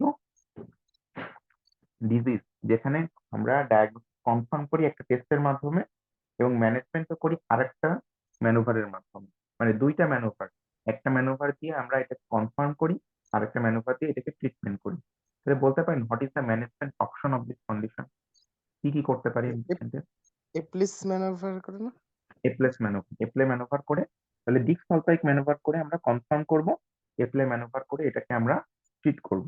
এর সাথে অবশ্যই পেশেন্টকে এক্সপ্লানেশন রিঅ্যাসিওর। ডেভিডসনে একদম স্পেসিফিক্যালি লেখা আছে এক্সপ্লানেশন রিঅ্যাসিওর, এটা হচ্ছে ইম্পর্টেন্ট। কারণ এই পেশেন্ট কিন্তু আপনার কাছে আবারও আসতে পারে ঠিক একই সমস্যা নিয়ে। পেশেন্ট যাতে যখনই আমাদের মাথা ঘোরায় তখনই আমরা কি করি, আমরা খুবই টেন্সড হয়ে যাই যে আমার কি হচ্ছে। তো এই পেশেন্টকে আপনাকে এক্সপ্লেইন করতে হবে ডিজিজ কন্ডিশন সম্বন্ধে এবং রিঅ্যাসিওর করতে হবে যে এটা কিন্তু আপনার আবারও হতে পারে, কেমন। এবং পেশেন্টকে এই ম্যানেজমেন্ট অপশন গুলো সম্বন্ধে আপনাকে ভালো করে বলে দিতে হবে। আচ্ছা, নেক্সট কোশ্চেন চলে যায়, এটা খুবই বিনাইন একটা কোশ্চেন। নেক্সট কোশ্চেনটাও খুবই benign. 40-year-old obese woman has been suffering from heartburn, regurgitation, retching, which used to aggravate on lying down. মানে পেশেন্ট যখন শুয়ে পড়ে পেশেন্টের বুক জ্বলে, রিগার্গিটেশন হয়, রেচিং হয়। What is the most likely clinical diagnosis? Very easy question, এটাও আমি জিজ্ঞাসা করতেছি না, এটা হচ্ছে আপনার গ্যাস্ট্রোএসোফেজিয়াল রিফ্লাক্স ডিজিজ, ঠিক আছে। এটা most likely clinical diagnosis gastroesophageal reflux disease. তাহলে list two most important investigation with reasoning, এটা খুবই ইম্পর্ট্যান্ট। দেখেন এই যে রিজনিং কথাটা যে দেখতেছেন না, এই রিজনিং কথাটা কিন্তু নর্মালি মিড টার্মের কোশ্চেনে এখনো পর্যন্ত ছিল না। এই রিজনিং কোশ্চেন, এই রিজনিং কথাটা দেয়া হয় হচ্ছে আপনার এমসিপিএস অথবা এফসিপিএস পার্ট 2 কোশ্চেন গুলোতে। এই রিজনিং বলতে কি বোঝায় আপনাকে বলতে পারেন যে হোয়াট ইজ রিজনিং?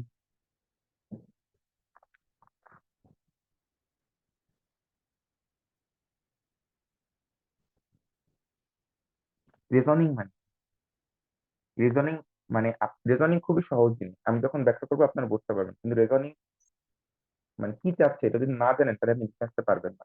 আপনার ওই একটা নাম্বার কেটে দিবে, এক নাম্বার কেটে কম দিবে। রিজনিং জিনিসটা হচ্ছে, আমি একটু বলে দিই, রিজনিংটা হচ্ছে যে এই যে ইনভেস্টিগেশনটা আপনি কেন করতেছেন সেটা হচ্ছে রিজন, মানে তার রিজনটা। এই একটা ইনভেস্টিগেশন করতেছেন আপনি, দুইটা মোস্ট ইম্পর্টেন্ট ইনভেস্টিগেশন আপনি কি বলবেন? আপনি অবশ্যই এটা জানেন খুব ভালো করে যে আপার জিআই এন্ডোস্কোপি আপনি করবেন পেশেন্টের, তাই না? যে আপার জিআই এন্ডোস্কোপিটা কেন করতেছেন এটা হচ্ছে আপনার রিজনিং। যে আপার জিআই এন্ডোস্কোপিটা কেন করতেছি আমি, যে এই পেশেন্টের আমরা তো বুঝতেই পারতেছি গ্যাস্ট্রোএসোফেজিয়াল রিফ্লাক্স ডিজিজ, আমার দেখার উদ্দেশ্য এই পেশেন্টের ব্যারিক ইসোফেগাস আছে কিনা, ঠিক আছে, তার কোনো আলসারেশন ডেভেলপ করছে কিনা, তার কোনো স্ট্রিকচার হয়েছে কিনা, ঠিক আছে, মানে তার কোনো কমপ্লিকেশন ডেভেলপ করছে কিনা, সেটা দেখার জন্য হচ্ছে আমার এই আপার জিআই এন্ডোস্কোপি, ঠিক আছে। এটা হলো তার রিজন।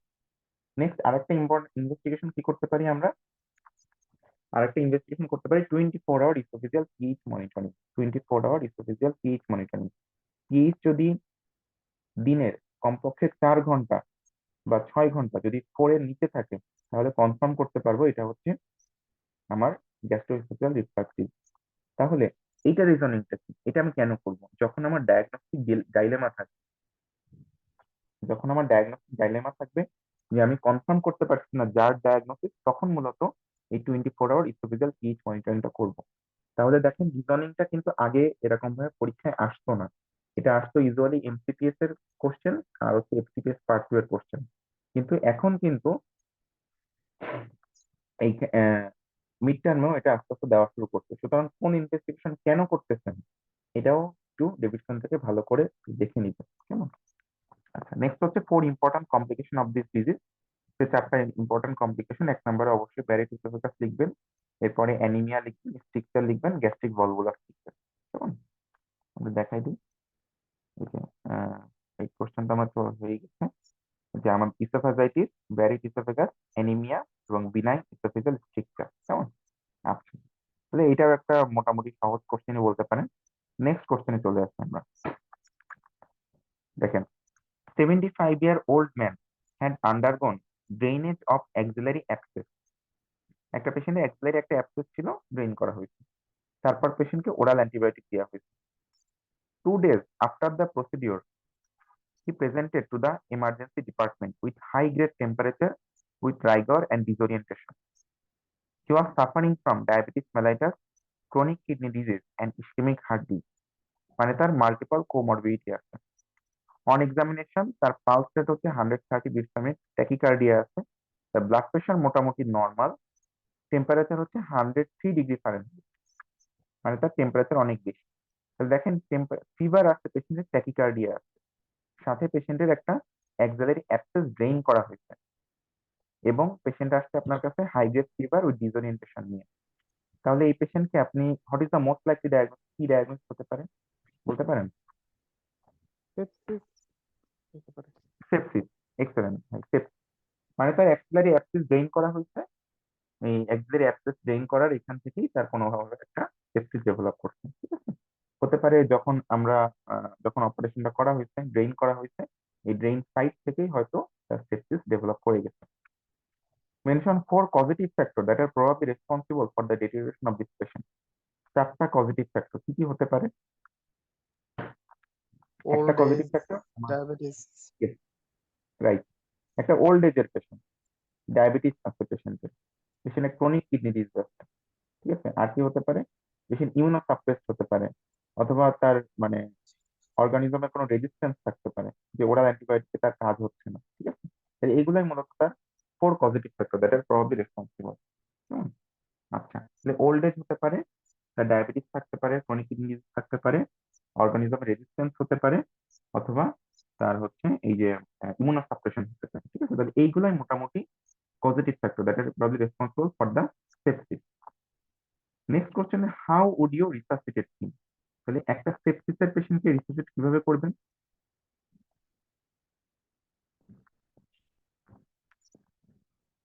এটা কিন্তু ডেভিডসন একদম স্পেসিফিক লেখা আছে এবং আপনাকে ওই কয়টা লাইনই লিখে আসতে হবে। হাউ একটা সেপসিসের পেশেন্টকে রিসাসিটেট কিভাবে করবেন, এটা ডেভিডসনে একটা সুন্দর একটা বক্স দেওয়া আছে, যে বক্সের একটা স্পেসিফিক নাম আছে, নাম হচ্ছে সেপসিস 6। মানে একটা সেপসিসের পেশেন্টকে আপনি যখন রিসাসিটেট করবেন, এই 6টা স্টেপ আপনাকে অবশ্যই মানতে হবে, ঠিক আছে। সেপসিস 6 নামে, এটা ডেভিডসনের জন্য এটা একদম 100%, এটা 100%। এটা বহুবার পরীক্ষায় আসছে, বহুবার পরীক্ষায় আসছে, আপনারা একদম স্টাম্প দিয়ে রাখেন যে সেপসিস 6, এটা কিন্তু অবশ্যই পড়ে আসতে হবে, ঠিক আছে। আচ্ছা, তাহলে দেখেন সিক্স এর মধ্যে আমি মনে রাখার জন্য যেটা করতাম, যে পেশেন্টকে আমি কিছু জিনিস দিব, কিছু টেস্ট পাঠাবো, মনিটর করব। আমি মনে রাখতাম এইভাবে 6টা পয়েন্ট এভাবে মনে রাখতাম, যে আমি পেশেন্টকে কিছু ট্রিটমেন্ট দিব, কিছু টেস্ট করতে পাঠাবো, আর হচ্ছে তার মনিটর করব। তাহলে কি কি দিব পেশেন্ট ইমিডিয়েটলি? পেশেন্টকে হাই ফ্লো অক্সিজেন দিব। 3 নম্বরে দেখেন আইভি অ্যান্টিবায়োটিক দিব, আইভি ফ্লুইড দিব। 3টে জিনিস, তাকে অক্সিজেন দিব, আইভি ফ্লুইড দিব, আইভি অ্যান্টিবায়োটিক দিব। তাকে কিছু টেস্ট করতে পাঠাবো, কি কি টেস্ট করতে পাঠাবো? Blood culture, complete blood count, আর হচ্ছে serum lactate level. Blood culture, complete blood count, serum lactate level. Blood culture, CBC, lactate level. তাহলে 3টে জিনিস আমি পাঠাবো। আর হচ্ছে পেশেন্ট মনিটর করবো। সেপসিসের পেশেন্ট আমি মনিটর করবো কি দিয়ে? ইউরিন আউটপুট দিয়ে। ইউরিন আউটপুটটা আমি মনিটর করবো অবশ্যই, ঠিক আছে। তাহলে এটা হচ্ছে সেপসিস 6। 6টা স্টেপ ডেভিডসনে সুন্দর করে 6টা স্টেপ দেওয়া আছে। আমি এখান থেকে মূলত 6টা স্টেপটাকে মিলায় 4টা স্টেপ করে দিচ্ছি, ঠিক আছে। তাহলে মনে রাখবেন যে আপনি দিবেন পেশেন্টকে oxygen, IV fluid, IV antibiotic. ইনভেস্টিগেশনের মধ্যে করবেন সিবিসি, ল্যাকটেট, ব্লাড কালচার, আর অবশ্যই তার ইউরিন আউটপুটটা মেজার করবেন। এইটাই হচ্ছে পেশেন্টের ম্যানেজমেন্ট। নেক্সট চলে আসেন, a patient has been admitted to the medicine ward of your hospital with acute onset of fever, jaundice, renal impairment. একটা পেশেন্ট আপনার কাছে আসছে ফিভার, জন্ডিস, একেআই। ফিভার, জন্ডিস, একেআই, 4টা ডিফারেন্সিয়াল ডায়াগনোসিস। তাহলে একটু কেউ একজন বলেন কি কি ডিফারেন্সিয়াল ডায়াগনোসিস আমরা চিন্তা করতে পারি? Fever, jaundice, একেআই। ফিভার, জন্ডিস, একেআই, এখানে মাল্টিপল অনেকগুলো ডায়াগনোসিস হতে পারে, আপনি মোটামুটি 4টা বলতে পারলেই হবে। কি কি ডিডিস হতে পারে? লেপ্টোস্পাইরা হতে পারে, লেপ্টোস্পাইরা, ডেঙ্গু, এক্সপেন্ডেড ডেঙ্গু হতে পারে, ডেঙ্গি হতে পারে, টিটিপি হতে পারে। টিটিপি যদি আনকমন, টিটিপি পরের দিকে যাবে। আনকমন, হ্যাঁ। আর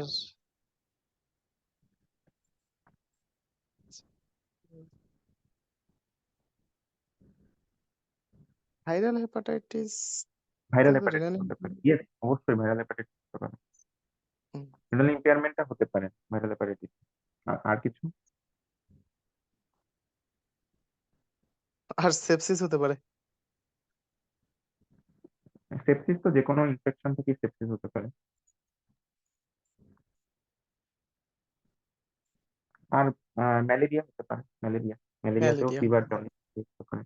তাহলে 4টা ডিফারেন্সিয়াল ডায়াগনোসিস আমরা চিন্তা করলাম। লেপারেশন 8টা ক্লিনিক্যাল সাইন। দেখেন ডিফারেন্সিয়াল যখন আপনার হয়ে গেছে, তখন আপনার ক্লিনিক্যাল সাইন ইনভেস্টিগেশন লেখার ব্যাপারে কোনো প্রবলেমই হবে না। আপনি এই ডিজিজ গুলার যা যা ক্লিনিক্যাল সাইন পাওয়া যায় প্রত্যেকটা থেকে দুইটা দুইটা করে চারটা লিখে 8টা করে লিখে আসবেন। একদমই এই ডিফারেন্সিয়াল ডায়াগনোসিসটা ওইটা হচ্ছে 1 নম্বরের কোশ্চেন, কিন্তু ওটাই সব থেকে বেশি কঠিন। তাহলে দেখেন কি কি আমরা লিখতে পারি।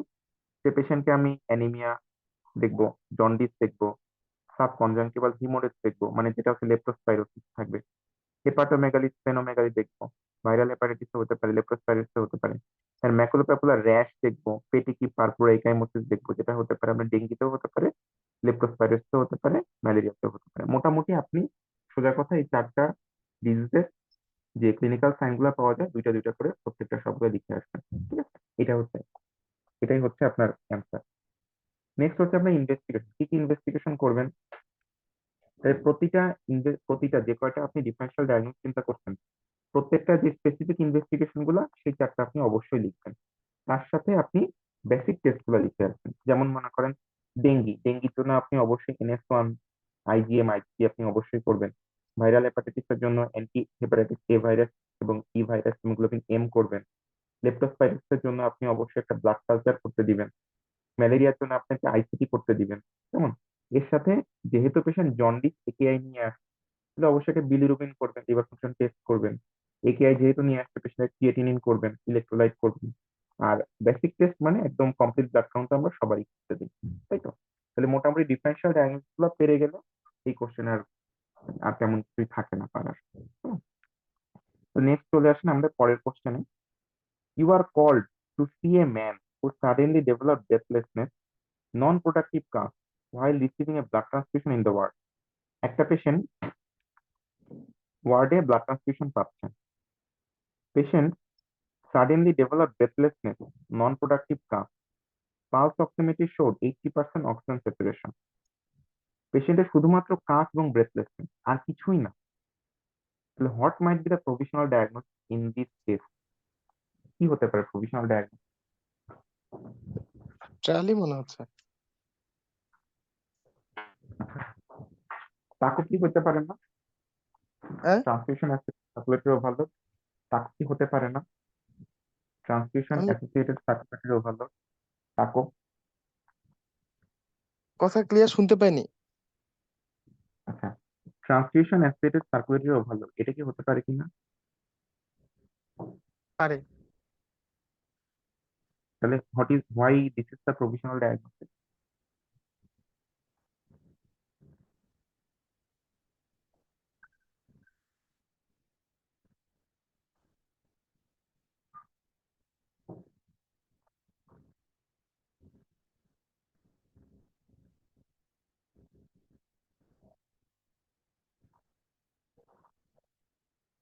আচ্ছা,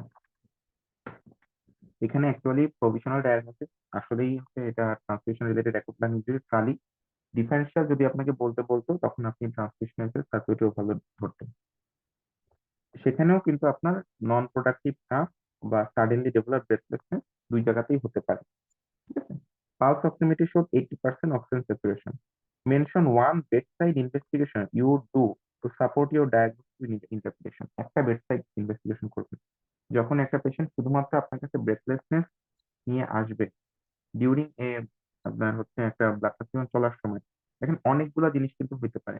এক হতে পারে তার একটা অ্যালার্জিক রিয়াকশন হতে পারে, তার হতে পারে একটা নন কম্পেটিবল ব্লাড ট্রান্সফিউশন হতে পারে, তার হতে পারে কোনো একটা অ্যানাফাইলেক্টিক রিয়াকশন হতে পারে এটা ট্রান্সফিউশন একটা সার্কুলেটরি ওভারলোড, হতে পারে এটা ট্রালি।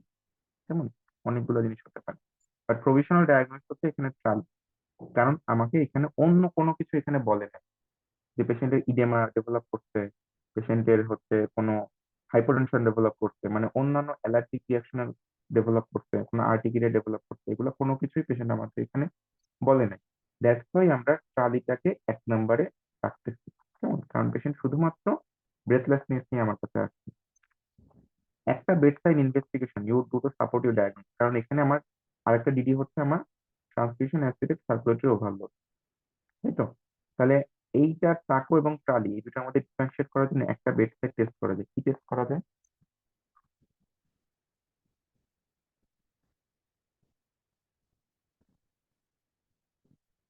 আপনারা যদি ডেভিডসনের ব্লাড ট্রান্সফিউশনের হ্যাজার্ডে যে ছকটা দেওয়া আছে, এই ছকটা যদি দেখেন, দেখবেন যে খুব সুন্দর করে একটা জায়গায় লেখা আছে যে এরকম একটা পেশেন্ট শুধুমাত্র কাফ ব্রেথলেসনেস নিয়ে যদি আসে, আপনাকে বেড সাইড একটা করতে হবে, সেটা সেন্ট্রাল ভেনাস প্রেশার মনিটর করতে হবে। Central venous pressure, central venous pressure. এখন সেন্ট্রাল ভেনাস প্রেশার আমরা অলওয়েজ দেখতে পারি।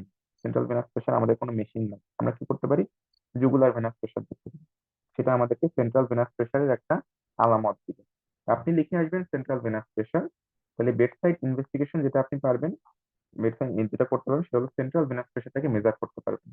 তো সাপোর্ট ইউর ডায়াগনোসিস ইন্টারপ্রিটেশন হচ্ছে যে ট্রালি হয় তাহলে সেখানে এটা নর্মাল থাকবে, আর টাকো যদি হয় সেখানে একটা রেজ থাকবে, কেমন? তাহলে টু ইমিডিয়েট মেজার ইউজ করতে, যেহেতু আপনি ট্রালি চিন্তা করতেছেন, অবশ্যই আপনি ব্লাড ট্রান্সফিউশনটাকে ইমিডিয়েটলি বন্ধ করবেন, সাথে পেশেন্টকে 100% অক্সিজেন দিবেন, কেমন? তো এইটুকুই হচ্ছে আপনার ইমিডিয়েট মেজার, কেমন?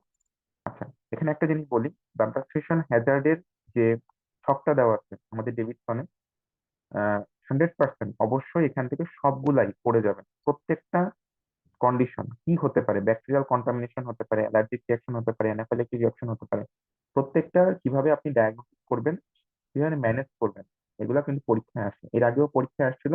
এবং দয়া করে 100% দিয়ে রাখবেন, এটা কিন্তু আপনার খুবই খুবই ইম্পর্টেন্ট পরীক্ষার জন্য। আচ্ছা, এরপর চলে আসেন, 30-year-old man presented with acute loin pain. Patient আপনার কাছে লোইন পেইন নিয়ে আসে।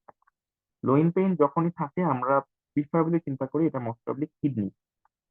On query, he stated that his father had history of stroke at the age of 45 years. তার বাবার একটা স্ট্রোক ছিল। His urine test revealed hematuria and proteinuria. আচ্ছা, কেউ কি এটা পসিবল ডায়াগনোসিসটা বলতে পারবেন?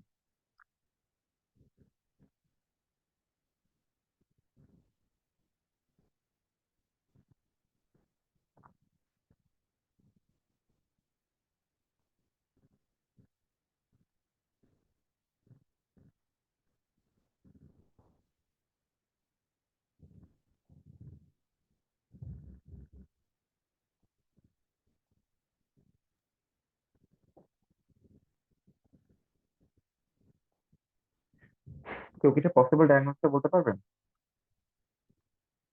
ভাই এডিপিকেডি।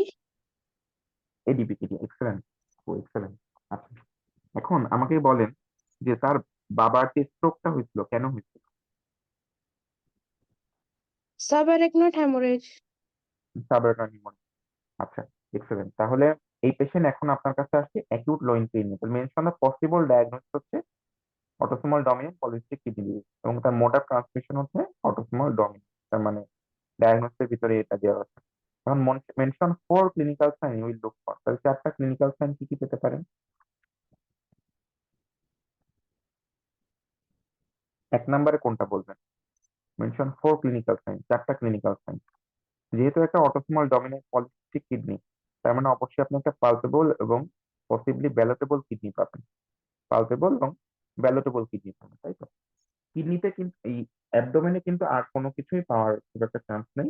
এরপরে আপনাকে চলে যেতে হবে এক্সট্রা রেনাল যে কমপ্লিকেশন গুলো হয় এডিপিকেডি, সেগুলোর দিকে। কি কি হতে পারে? যেমন অ্যাবডোমিনাল ওয়ালে হার্নিয়া হতে পারে, অ্যাবডোমিনাল ওয়ালে কোনো একটা হার্নিয়া থাকতে পারে। 2 নাম্বার কি হতে পারে, তার কিছু কার্ডিয়াক কমপ্লিকেশন থাকতে পারে।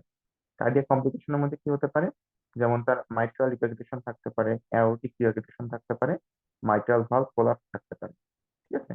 আদার কি কি আছে, যেমন কোলনিক ডাইভার্টিকুলা থাকতে পারে। আর কি হতে পারে, যেহেতু এই পেশেন্টের সিস্ট অন্যান্য অর্গান গুলাতেও হতে পারে, শুধুমাত্র কিডনি না, যেমন তার লিভারে হতে পারে, এপিডিডাইমিসে হতে পারে, তাহলে লিভারেও কিন্তু আমরা সিস্ট পাবো, এবং পেশেন্টের পালপেবল হেপাটোমেগালিও থাকতে পারে। তাহলে এই কয়টা ক্লিনিক্যাল সাইন আপনি লিখে আসতে পারেন যে তার আপনি পালপেবল কিডনি পাবেন, হেপাটোমেগালি পাবেন, তার অ্যাবডোমিনাল ওয়াল হার্নিয়া পাবেন, তার হার্ট এক্সামিনেশন করলে AR MR MVP mitral valve collapse পাবেন, হ্যাঁ? তার 4টা ট্রিটমেন্ট অপশন, কি কি ট্রিটমেন্ট অপশন হতে পারে, কি কি ট্রিটমেন্ট আমরা দিতে পারি পেশেন্টকে?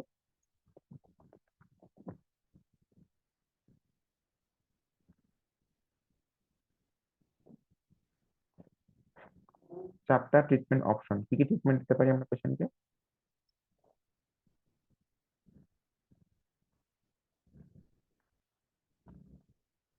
যেমন দেখেন এই পেশেন্ট আমাদের আমাদের কাছে আসছে প্রোটিন ইউরিয়া, সাথে পেশেন্টের আমরা জানি যে ব্লাড প্রেশার অনেক বেশি থাকে।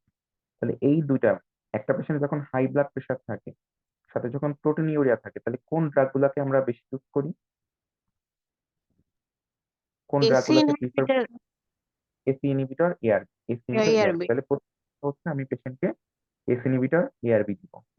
2 নাম্বার হচ্ছে যে পেশেন্টকে আমি, যে আমরা জানি যে কিডনিটা আস্তে আস্তে বড় হইতে থাকে, সিস্ট যত থাকে কিডনি বড় হতে থাকে, তো এইটাকে কমানোর জন্য আমরা দিতে পারি হচ্ছে আরেকটা মেডিকেশন, সেটা হচ্ছে আপনার এডিএইচ রিসেপ্টর অ্যান্টাগনিস্ট, সেটা হচ্ছে টোলভ্যাপটান। টোলভ্যাপটান ইউজ করতে পারি। নেক্সট হচ্ছে এই পেশেন্টটা আলটিমেটলি একটা পর্যায়ে গিয়ে রেনাল রিপ্লেসমেন্ট থেরাপি লাগবে। রেনাল রিপ্লেসমেন্ট থেরাপির মধ্যে একটা হচ্ছে আপনার হিমোডায়ালিসিস, তাহলে ডায়ালিসিস দিতে পারি। আর কি করতে পারি? পেশেন্টকে অবশ্যই একটা রেনাল ট্রান্সপ্লান্ট করতে পারি, রেনাল ট্রান্সপ্লান্ট করতে পারি। তাহলে এরকম মোটামুটি 4টা ট্রিটমেন্ট অপশন আপনি মোটামুটি লিখে আসতে পারেন, কেমন? আচ্ছা, এবার আসেন next question. 25-year-old woman has been admitted with dehydration following diarrhea. Patient আপনার কাছে আসছে যে পেশেন্টের ডায়রিয়া হচ্ছে followed by dehydration. Doctor advise IV fluid. Doctor বলছে তার আইভি ফ্লুইড লাগবে, but she refuse as she feared venepuncture. মানে তার এই ভেনি পাংচার নিয়ে একটা ভয় আছে। তাহলে কি হতে পারে ডায়াগনোসিস? তার একটা ফোবিয়া আছে ভেনি পাংচার নিয়ে। কি হতে পারে ডায়াগনোসিস? সে নিডেল ভয় পায়।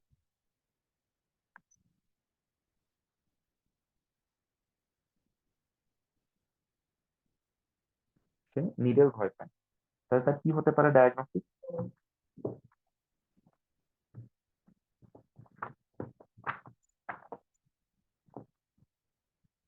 আচ্ছা, তাহলে এখানে ডায়াগনোস হতে পারে আপনার ফোবিক ডিসঅর্ডার।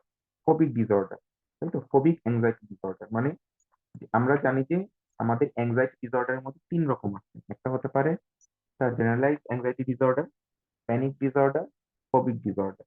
এই ফোবিক ডিসঅর্ডারটা হচ্ছে পেশেন্টের পার্টিকুলার কোন একটা বিষয়ের উপর পেশেন্টের ফোবিয়া থাকে, তার ভয় থাকে। যেমন এর মধ্যে একটা হচ্ছে আপনার ফোবিক অ্যাংজাইটি ডিসঅর্ডার। কখন হয়? যখন পেশেন্ট এক্সপোজড হয়, কোন একটা জিনিসের উপর এক্সপোজড হয়। যেমন পেশেন্টের হয়তো ফোবিয়া থাকতে পারে, যে সে হয়তো ওপেন প্লেসে যেতে ভয় পায়। আর হয়তো ক্লস্ট্রোফোবিয়া থাকতে পারে, যেমন অন্ধকার বা আবদ্ধ কোনো জায়গায় যেতে পেশেন্ট ভয় পায়।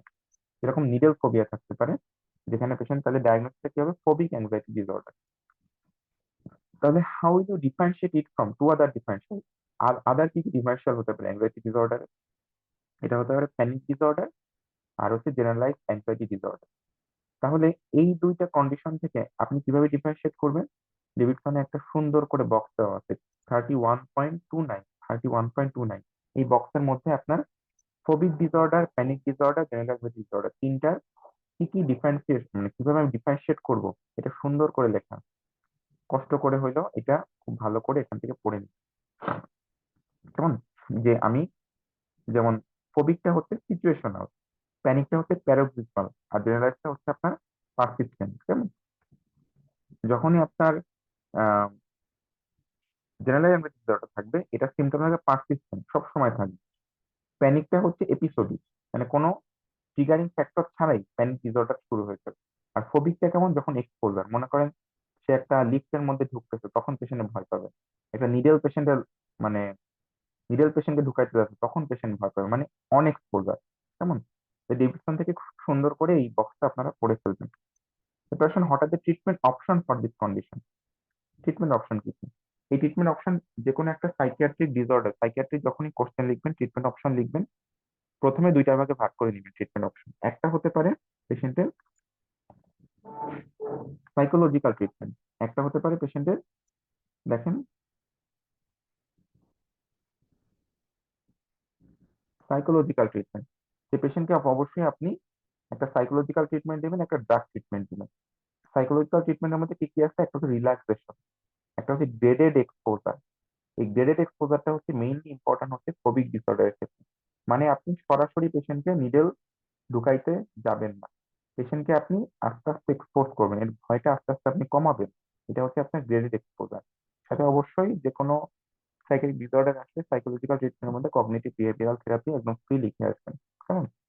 ড্রাগ ট্রিটমেন্টের মধ্যে কি দিতে পারেন? অ্যান্টি ডিপ্রেসেন্ট দিতে পারেন, বেনজোডাইজেপিন দিতে পারেন, কেমন? আচ্ছা, এরপর চলে আসেন নেক্সট কোশ্চেনে।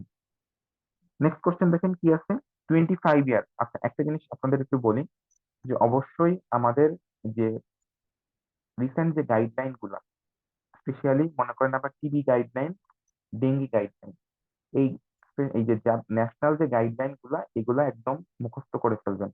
প্রতিটা জায়গা থেকে আপনার কোশ্চেন দিতে পারে, প্রতিটা জায়গা থেকে আপনার কোশ্চেন দিতে পারে। সুতরাং গাইডলাইন থেকে কিন্তু একটা কোশ্চেন আপনার অবশ্যই অবশ্যই আসবে। আমাদের নেক্সট কোশ্চেনটা কিন্তু গাইডলাইন থেকে। 25-year-old man presented with features of shock. He had history of high-grade fever for 5 days and became afebrile since yesterday. His dengue NS1 antigen was positive. মানে তার ডেঙ্গি ছিল, তার 5 দিন তার পার হয়ে গেছে, এখন পেশেন্ট এফেব্রাইল। আমরা তার মানে এখন পেশেন্ট ক্রিটিক্যাল ফেজটা শুরু হয়ে গেছে। On examination his pulse BP were non recordable, skin was cold and clammy. যেহেতু pulse BP non recordable, skin cold clammy, তার মানে এই patient definitely goes for decompensated shock. So what is the immediate fluid management to this patient? Immediately কি কি দিবেন পেশেন্টকে?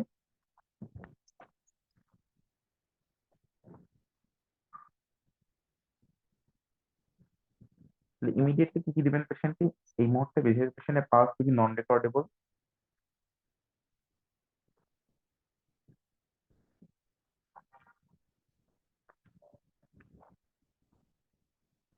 কি কি দিবেন পেশেন্টকে? যেহেতু পেশেন্টের পালস যদি কোনোটাই পাওয়া যাচ্ছে না, তার মানে ইমিডিয়েটলি আমি পেশেন্টকে একটা ক্রিস্টালয়েড ফ্লুইড শুরু করবো। ক্রিস্টালয়েড ফ্লুইডটা আমরা কতটুকু করে দিব? যে পেশেন্টকে আমি, দেখেন, পেশেন্টকে আমি এই ডেভিডসনে কিন্তু একদম সুন্দর, সরি, আমাদের ন্যাশনাল গাইডলাইনে ডিকম্পেন্সেটেড শকের ম্যানেজমেন্টে সুন্দর করে কিন্তু এই অ্যালগোরিদমটা দেওয়া আছে। এই অ্যালগোরিদমটা আপনার একদম মুখস্থ করে যাবেন, এই অ্যালগোরিদম থেকে আপনার সরাসরি কোশ্চেন দিবে। অবশ্যই ভালো করে এটা মুখস্থ করে যাবেন। পেশেন্টকে আমি শুরুতে দিব অক্সিজেন, তার ইন্টারভেনাস নর্মাল স্যালাইন শুরু করবো 500 ml আইভি ওভার 15 থেকে 30 মিনিট। মানে বোলাস ডোজে আমি পেশেন্টকে আইভি নর্মাল স্যালাইনটা দিব। সাথে পেশেন্টের এবিসিএস, মানে তার অ্যাসিডোসিস, ব্লিডিং, তার হচ্ছে সুগার লেভেল, এগুলো সবকিছু আমি চেক করব এবং কারেক্ট করব। তার অ্যাসিডোসিসটা দেখবো, ব্লিডিং হচ্ছে কিনা দেখবো, ক্যালসিয়াম লেভেলটা দেখবো, সুগার লেভেলটা দেখবো। যদি কোনো অ্যাবনর্মালিটি পাই সেটা আমি কারেক্ট করবো। হ্যাঁ, আচ্ছা। এখন যদি এতে রেসপন্ড না করে, নেক্সট কোশ্চেন হচ্ছে যদি স্টিল শক পারসিস্ট করে, তখন আপনি কি করবো? মানে আপনি সেকেন্ড স্টেপে আপনি তখন চলে যাবেন। সেকেন্ড স্টেপে আমি কি করব? Repeat 500 ml IV normal over same duration. মানে আমি 15 থেকে 30 মিনিটে একটা বোলাস দিচ্ছিলাম, এখানে আমি বোলাসটাকে রিপিট করব। সাথে সোডি বাই কার্ভ আমি স্টার্ট করব। ঠিক আছে, এর সাথে করব। এখন স্টিল যদি সব পারচেস করে, তখন আমি কি করব? কলোয়েড দিব। ঠিক আছে, কলোয়েড দিব। এবং তখন আমি কি করব? হেমাটোক্রিট লেভেলটা আমি দেখব। যদি হেমাটোক্রিট লেভেলটা আমি দেখি যে এটা আমার 10-এর বেশি ফল করতেছে, 10-এর বেশি যদি ফল করে, তখন আমি সে পেশেন্টকে প্যাক্সেল দিব। কেমন? সেই পেশেন্টকে আমি প্যাক্সেল দিব। তাহলে এই অ্যালগোরিদমটা একটু কষ্ট করে ভালো করে আমাদের ডেঙ্গি গাইডলাইন থেকে ভালো করে দেখে নিবেন, যে যখন পেশেন্ট স্টিল সব পারচেস করবে, পেশেন্ট আমি 500 ml আইভি নর্মাল আমি রিপিট করব, তার আমি সোডিয়াম বাইকার্বটা আমি দিয়ে দিব। যদি তাতেও পেশেন্ট রেসপন্ড না করে, দেন আমি কলোয়েড দিব। যদি হেমাটোক্রিট 10-এর বেশি ফল করে, তখন সেই পেশেন্টকে আমি প্যাক্সেল দিব। কেমন? আচ্ছা, এখন আসেন নেক্সট কোশ্চেন কি বলছে। Next day the patient developed central chest pain. Mention two investigation of choice for this condition. এই পেশেন্ট আপনার কাছে আসছে সেন্ট্রাল চেস্ট পেইন নিয়ে। তো দুইটা ইনভেস্টিগেশন কি করবেন আপনি একটু বলতে পারবেন, যে কি ইনভেস্টিগেশন, ডায়াগনোসিসটা কি, আর কি ইনভেস্টিগেশন আমি করতে পারি এই মুহূর্তে?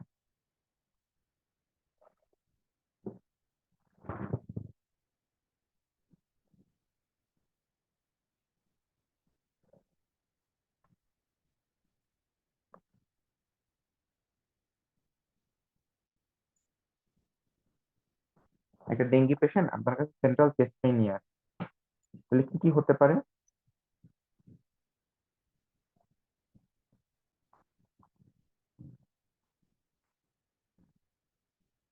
আচ্ছা, একটা ডেঙ্গি পেশেন্ট যখন আপনার কাছে সেন্ট্রাল চেস্ট পেইন নিয়ে আসবে, দুইটা জিনিস আপনি চিন্তা করবেন। এক নাম্বার হচ্ছে ডেঙ্গি মায়োকার্ডাইটিস, এক নাম্বার হচ্ছে ডেঙ্গি মায়োকার্ডাইটিস।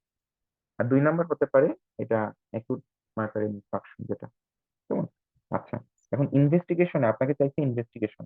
আপনার কাছে প্রথম ডিডি হচ্ছে আপনার ডেঙ্গি মায়োকার্ডিটিস, এটা হচ্ছে আপনার মোস্ট ইম্পর্টেন্ট ডিফারেন্সিয়াল। তো মায়োকার্ডিটিস দেখার জন্য আপনি যেটা করবেন, আর ইসিজি করবেন, তার ট্রপাইটা দেখবেন, আর ইসিজি করবেন, ট্রপাইটা দেখবেন। ইসিজিতে ইউজুয়ালি ট্যাকিকার্ডিয়া পেতে পারেন, ট্রপাই লেভেলটা আপনার বেশি আসতে পারে, কেমন? তাহলে ডেঙ্গি মায়োকার্ডিটিস হচ্ছে আপনার ডিফারেন্সিয়াল ডায়াগনোসিস। ইনভেস্টিগেশন করবেন আপনি ইসিজি এবং ট্রপাই, কেমন? আচ্ছা, এরপর চলে আসেন আমরা next question. 35-year old otherwise healthy woman presents in the emergency department complaining of sudden onset occipital headache associated with vomit। মানে পেশেন্ট আপনার কাছে অক্সিপিটাল হেডেক নিয়ে আসছে, ভমিটিং নিয়ে আসছে। অন এক্সামিনেশন শি ইজ এফেব্রাইল, আর কোনো জ্বর টর কিছু নাই। পেশেন্টের মাইল্ড নেক স্টিফনেস প্রেজেন্ট, আদার নিউরোলজিক্যাল এক্সামিনেশন তো নর্মাল। আচ্ছা, তাহলে কি ডিফারেন্সিয়াল ডায়াগনোসিস হতে পারে, কেউ বলতে পারবেন? আপু বলতে পারবেন কি ডিফারেন্সিয়াল ডায়াগনোসিস হতে পারে? পেশেন্টের জ্বর নাই, বাট পেশেন্টের হেডেক, নেক স্টিফনেস, ভমিটিং। সাবারেকনয়েড হ্যামোরেজ। সাবআরাকনয়েড হিমোরেজিস, এক্সেলেন্ট। আচ্ছা, যেহেতু পেশেন্ট এফেব্রাইল বলেই দিচ্ছে, তার মানে মেনিনজাইটিস এগুলো কোনো কিছু আমাদের এখানে আসবে না। তার মানে সাবআরাকনয়েড হিমোরেজিস আমাদের ডিফারেন্সিয়াল। তাহলে দুইটা most important investigation to confirm the diagnose and to find out aetiology. Most appropriate investigation কি করবো? প্রথমেই যেটা করবো সেটা হচ্ছে কি, সিটি সিটি অফ ব্রেন, হ্যাঁ, নন contrast CT scan of brain. Not brain. Non contrast CT scan of brain যদি আমরা কোনো কিছু সিটি স্ক্যানে না পাই, 12 ঘন্টা পর আমরা এলপি করতে পারি, লাম্বার পাংচার করতে পারি। আচ্ছা, and to find out aetiology, aetiology দেখার জন্য যেহেতু আমাদের অ্যানিউরিজম থাকতে পারে, আমাদের এভিএম থাকতে পারে, দেখার জন্য আমরা অবশ্যই একটা এনজিওগ্রাম করবো, মানে সোজা কথা একটা সিটি এনজিওগ্রাম অথবা এমআরআই এনজিওগ্রাম আমরা করব। এরপর আসেন mention two specific treatment option for most common aetiology. দুইটা specific treatment option. Most common ইটিওলজিটা কি আমরা জানি, মোস্ট কমন ইটিওলজি হচ্ছে আমাদের অ্যানিউরিজম। তাহলে অ্যানিউরিজমের জন্য দুইটা স্পেসিফিক ট্রিটমেন্ট অপশন কি কি করি আমরা? একটা হচ্ছে আমাদের ক্লিপিং। স্লিপিং করি, আর হচ্ছে কয়েলিং। স্লিপিং আর কয়েলিং, এক্সেলেন্ট ভাই। স্লিপিং আর হচ্ছে কয়েলিং। এরপর আসেন আমাদের 4 কমপ্লিকেশন। এখন একটা জিনিস খেয়াল করবেন, দেখেন, clipping of the aneurysm, coiling of the aneurysm, just এটুকুতে কিন্তু আপনার 2 নাম্বার। এখানে আসলে আমি আপনারা পুরাটা কোশ্চেন আপনারা দেখতেছেন যে খুব বেশি কিছু লিখে আসার কিন্তু কিছুই নেই। যদি আপনার অ্যান্সার মাত্র হাফ পেজের মধ্যে শেষ হয়ে যায়, হাফ পেজের ওইটুকু লিখেই চলে আসবেন। মানে অতিরিক্ত কখনোই কোনো কিছু লিখতে যাবেন না, কেমন? কারণ তাহলে পরবর্তী আপনি টাইম পাবেন। আচ্ছা, তাহলে 4 কমপ্লিকেশন অফ দিস ডিজিজ, সাবআরাকনয়েড হিমোরেজিসের 4টা কমপ্লিকেশন কি কি হতে পারে? যেহেতু একবার অবস্ট্রাকটিভ ব্লিডিং শুরু হয়ে গেছে, হাইড্রোকেফালাস, রাইট, তাহলে তারপরে অবস্ট্রাকটিভ ডিলেট হাইড্রোকেফালাস হতে পারে, cerebral ischaemia, delete cerebral ischaemia. তারপর কি হতে পারে? ভ্যাসোস্পাজম। এরপর কি হতে পারে? রিব্লিডিং হতে পারে, তাই তো? রিব্লিডিং, রিব্লিডিং হতে পারে, ভ্যাসোস্পাজম হতে পারে, হাইড্রোকেফালাস হতে পারে। আর একটা কি হতে পারে? আর হচ্ছে স্ট্রোক রিলেটেড যে কমপ্লিকেশন যেমন চেস্ট ইনফেকশন বা হচ্ছে ভেনাস থ্রম্বোসিস, হ্যাঁ, আর একটা হতে পারে সিয়ার হতে পারে, আর সিয়ার, সিয়ার হতে সিয়ার হাইপোনাট্রিউমেরিয়া হতে হতে পারে। পারে। হুম, আচ্ছা, এরপর আসেন আপনাদের, আচ্ছা, next question. 42-year old asthmatic woman presented with palpitation. ECG showed SVT with narrow QRS complex. SVT with narrow QRS complex মানে সোজা কথা ইসিজিতে আমরা SVT পাচ্ছি। বিপি হচ্ছে 130/70। Carotid sinus massage was not successful in alleviating SVT। মানে একটা সোজা একটা ওয়ার্ডের একটা সিনারিও দিলাম। Carotid sinus massage was not successful in alleviating SVT, মানে কনভেনশনাল ট্রিটমেন্ট বা সরি আমাদের যে কনজারভেটিভ ম্যানেজমেন্টে কাজ হচ্ছে না। তাহলে এই পেশেন্টে, আচ্ছা, ক্যারোটিড সাইনাস মাসাজ ছাড়া কনজারভেটিভ আর কি করা যেতে পারতো? ভ্যালসালভা ম্যানোমের। আমরা করতে পারছি, তাই না? আচ্ছা, মনে করেন পেশেন্টের বিপি দিয়ে দিল 80/40, 130/70 না, 80/40 দিয়ে দিল। তাহলে এই পেশেন্টকে আপনি ইমিডিয়েটলি কি করতেন? DC cardioversion. Synchronise city cardioversion আমি তখন করতাম। তার মানে পেশেন্ট যদি আনস্টেবল থাকে, সোজা কথা যে কোনো অ্যারিথমিয়া নিয়ে যখন পেশেন্ট আসবে, আপনি প্রথমেই দেখবেন যে অ্যারিথমিয়াটা কি এবং পেশেন্ট স্টেবল কিনা। যদি দেখেন এটা পালসলেস বিপি অথবা এটা ভিএস, তাহলে কিন্তু সোজাসুজি আপনাকে চলে যেতে হবে অ্যাসিনক্রোনাইজ মানে সোজাভাবে ডিফিব্রিলেশন আপনি যখন করবেন, ডিফিব্রিলেশন। যদি রিদম দেখেন যে আপনার ভিটি বা হচ্ছে আপনার কোনো একটা ভিটি বা হচ্ছে আপনি যদি দেখেন যে এসভিটি সাথে কোনো একটা আনস্টেবল ফিচার, যদি আপনি দেখেন ভিএফ অথবা ভিটি পালসলেস ভিটি, তখন আপনি ডিফিব্রিলেশন করবেন। যদি দেখেন যে ভিটি মানে নর্মাল ভিটি অথবা এসভিটি অথবা any other rhythm with unstable feature, আপনি সে পেশেন্টকে সিনক্রোনাইজ ভিটি কার্ডিওভার্সন করবেন। একদম সহজ কথা, ঠিক আছে? আচ্ছা, তাহলে এই পেশেন্টের ক্ষেত্রে তো আমরা দেখতেছি পেশেন্টের বিপি হচ্ছে 130/70, মানে পেশেন্ট স্টেবল। তাহলে এই পেশেন্টকে যেহেতু কনজারভেটিভ ম্যানেজমেন্টের কাজ হচ্ছে না, আমি নেক্সট কোন ট্রিটমেন্ট দিব? Which drug is the most appropriate option for management this patient? Verapamil. কেন আপু ভেরাপামিলের কথা কেন বললেন? আমার অ্যাডিনোসিন কি দোষ করছে? ভাইয়া asthmatic patient. এক্সেলেন্ট, এইটাই এটাই। তাহলে অ্যাজমাটিক পেশেন্টের ক্ষেত্রে আমি কখনোই অ্যাডিনোসিন ব্যবহার করব না। এবং এটাই হচ্ছে আমাদের নেক্সট কোশ্চেন, যে what are the reason for not choosing other treatment. মানে পেশেন্ট হচ্ছে অ্যাজমাটিক, এই পেশেন্টকে আমি কখনোই অ্যাডিনোসিন দিব না। তাহলে এটাই হচ্ছে next question, which drug is the most appropriate option verapamil. What are the reason for not choosing other treatment option, সেটা হচ্ছে অ্যাজমাটিক, পেশেন্ট হচ্ছে অ্যাজমাটিক। তাহলে ফ্লু কিন্তু খুব সহজ, মানে ছোট ছোট জায়গায় লুকায় থাকে, কেমন? একটু খেয়াল করবেন। If this patient develop recurrent SVT, বারবার প্যালপিটেশন নিয়ে আসতেছে, what will be the most effective therapy? Most effective therapy Catheter ablation. Reduced frequency. Catheter ablation. এখানে বলছে মোস্ট এফেক্টিভ থেরাপি। আপনি যদি বলতো যে হঠাৎ ট্রিটমেন্ট অপশন, তখন আপনি বিটা ব্লকার বা অন্যান্য গুলো লিখে আসতে পারতেন। কিন্তু যেহেতু বলছে যে এটা মোস্ট এফেক্টিভ থেরাপি, তাহলে ক্যাথেটার অ্যাবলেশন ছাড়া অন্য কোনো ট্রিটমেন্ট অপশন এখানে লেখা যাবে না। ক্যাথেটার অ্যাবলেশন হচ্ছে মোস্ট এফেক্টিভ থেরাপি।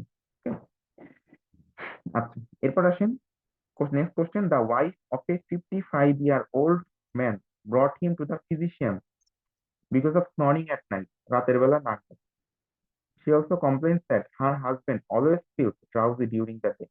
রাতের বেলায় নাক ডাকে, সকালবেলায় ঘুম ঘুম ভাব। An experience road traffic accident on 3 occasions. 3 occasions তার রোড ট্রাফিক অ্যাক্সিডেন্ট হয়েছে while he was driving. On examination তার হাইট হচ্ছে 160 সেন্টিমিটার, ওয়েট হচ্ছে 90 কেজি, বিপি হচ্ছে 160/100 এবং পালস হচ্ছে 70/মিনিট। তার মানে তার বিএমআই হচ্ছে অনেক বেশি, তার বিপিটাও বেশি, পালসটা হচ্ছে মোটামুটি normal. What is the most likely diagnosis? Easy question. এটা হচ্ছে আপনার obstructive sleep apnoea, obstructive sleep apnoea, কেমন? সাথে আপনি মেটাবলিক সিনড্রোম লিখে আসতে পারেন, নাও আসতে পারেন, এটা আপনার ইচ্ছা। Obstructive sleep apnoea. Mention two most relevant investigation to be done in this. তাহলে দুইটা রেলিভেন্ট ইনভেস্টিগেশন কি করবেন? যে পলিসেমনোগ্রাফি। পলিসomnography। তাহলে একটা হচ্ছে আপনি একটা পলিসomnography করবেন, পলিসomnography করবেন। আর কি করতে পারেন?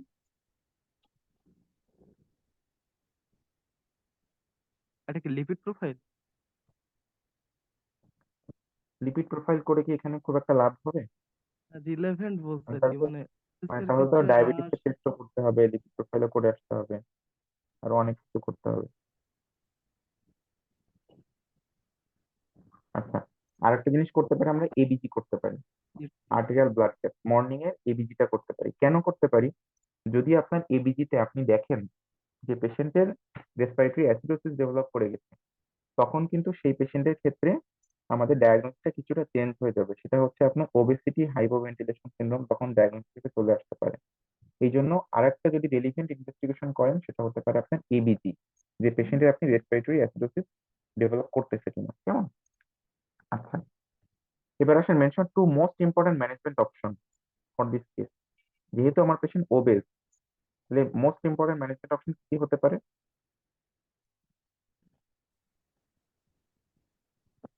একটা তো সিপ্যাপ, আরেকটা কি? একটা হচ্ছে বাইপ্যাপ, বাইপ্যাপ বা সিপ্যাপ। পাইপ। হ্যাঁ, অবশ্যই weight, weight loss. Weight loss হচ্ছে গোল্ড স্ট্যান্ডার্ড ম্যানেজমেন্ট। 1 নম্বর হচ্ছে ওয়েট লস, আর 2 নম্বর হচ্ছে সিপ্যাপ বা বাইপ্যাপ।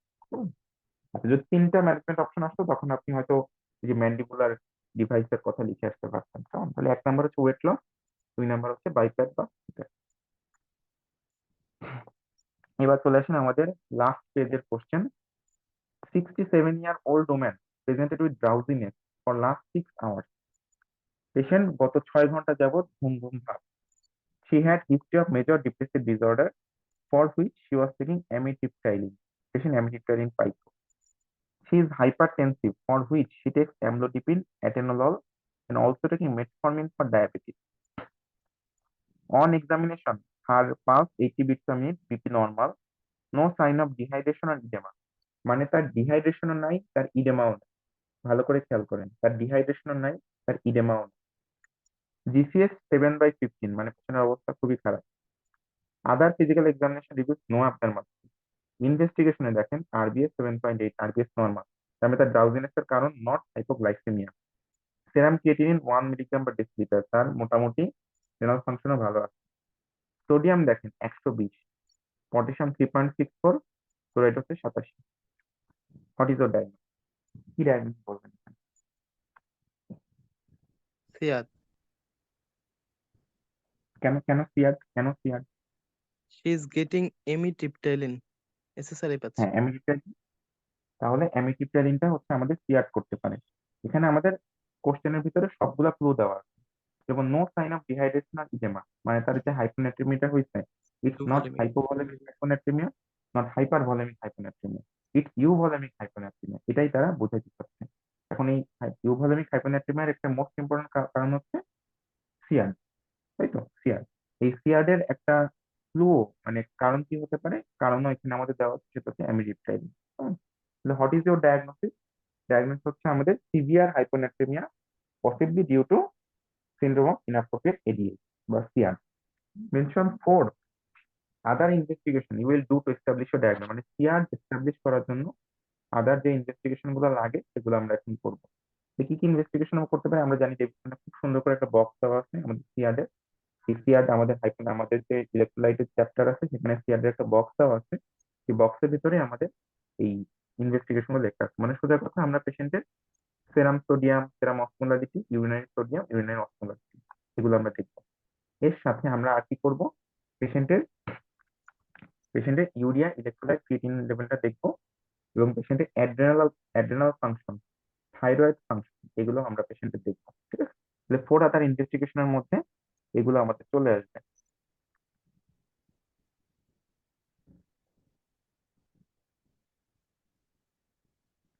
দেখেন, তাহলে সেরাম এবং ইউরিনারি অসমোলারিটিটা দেখবো, সেরাম ইউরিনারি সোডিয়াম লেভেলটা দেখবো, ইউরিয়া, ইলেকট্রোলাইট, ক্রিয়েটিনিনটা দেখবো, অ্যাড্রেনাল এবং থাইরয়েড ফাংশন লেভেলটা আমরা দেখবো। কেমন? আচ্ছা, এখন আমাকে বলেন যে 3 important treatment option for this condition. 3টা ট্রিটমেন্ট অপশন। পেশেন্ট হচ্ছে যেহেতু সিমটোমেটিক এবং মানে সিভিয়ার হাইপোনাট্রিমিয়া উইথ সিমটোমেটিক, অবশ্যই 3% দিতে হবে। অবশ্যই আমি 3% সোডিয়াম ক্লোরাইড দিয়ে ট্রিটমেন্ট শুরু করব। এটা হচ্ছে ওয়াটার 1 নাম্বার রেস্ট্রিকশন। ট্রিটমেন্ট। এখানে আমাদের আইভি নরমাল স্যালাইন দিয়ে কাজ হবে না, কারণ পেশেন্ট ড্রাউজি, জিসিএস ওর সাথে 8 এর নিচে, এবং পেশেন্টের সিভিয়ার হাইপোনাট্রিমিয়া, সোডিয়াম 120। তার মানে এই পেশেন্টের ক্ষেত্রে অবশ্যই আমাদের 3% সোডিয়াম ক্লোরাইড দিতে হবে। এক্সেলেন্ট। নেক্সট হচ্ছে আর কি করতে পারি আমরা, যেহেতু আমরা জানি যে এটা একটা সিআর, সিআর পেশেন্টকে আপনি যত বেশি ফ্লুইড দিবেন তত তার হাইপোনাট্রিমিয়াটা ওর্সেনিং হতে থাকবে। তাহলে এই পেশেন্টকে অবশ্যই আপনি ফ্লুইড রেস্ট্রিকশন করবেন। ঠিক আছে, আচ্ছা, আর কি দিতে পারেন, আর কি ট্রিটমেন্ট অপশন হতে পারে?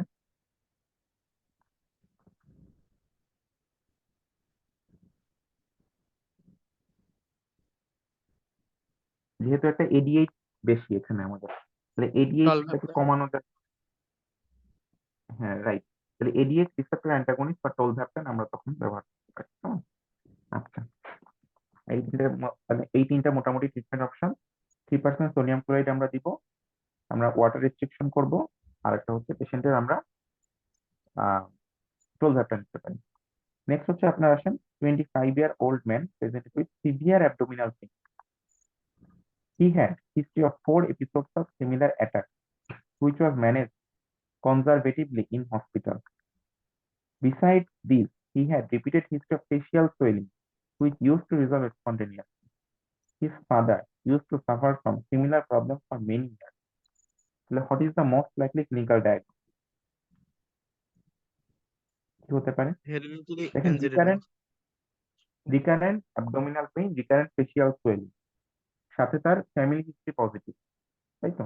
তাহলে ফেসিয়াল সোয়েলিং যখনই একটা পেশেন্টের আমরা চিন্তা করব, তখন দেখেন কয়েকটা ডিফারেন্সিয়াল ডায়াগনোস আমাদের আসবে। যেমন এটা হতে পারে আপনার নেফ্রোটিক সিনড্রোম, হতে পারে এটা হাইপোথাইরয়েডিজম, হতে পারে এটা কনজেস্টিভ কার্ডিয়াক ফেইলিওর, হতে পারে এটা এনজিওইডেমা। কিন্তু যখনই একটা পেশেন্ট আপনার কাছে আসবে ফ্যামিলি হিস্ট্রি, রিকারেন্ট অ্যাটাক এবং অ্যাসোসিয়েটেড অ্যাবডোমিনাল পেইন, তখন আপনাকে এনজিওইডেমাটাই 1 নম্বর প্রভিশনাল ডায়াগনোসিস চলে আসবে। আর একটা কারণ হতে পারে সেটা হচ্ছে এসবিসিও, সুপ্রামেনাকাল অবস্ট্রাকশন। মানে ফেসিয়াল সোয়েলিং নিয়ে যখন একটা পেশেন্ট আসবে, এই 5টা ডিডি আপনি চিন্তা করবেন। আপনাকে কিন্তু এখানে ডিফারেন্সিয়াল ডায়াগনোসিস বলতে আসতে পারতো যে হঠাৎ ডিফারেন্সিয়াল ডায়াগনোসিস, তখন আপনি নেফ্রোটিক সিনড্রোম, আমাদের হচ্ছে কনজেস্টিভ কার্ডিয়াক ফেলিওর, হাইপোথাইরয়েডিজম, এসবিসিও, এনজিওইডেমা, প্রত্যেকটাই ডিফারেন্সিয়াল হিসেবে আপনি লিখে আসতে পারতেন।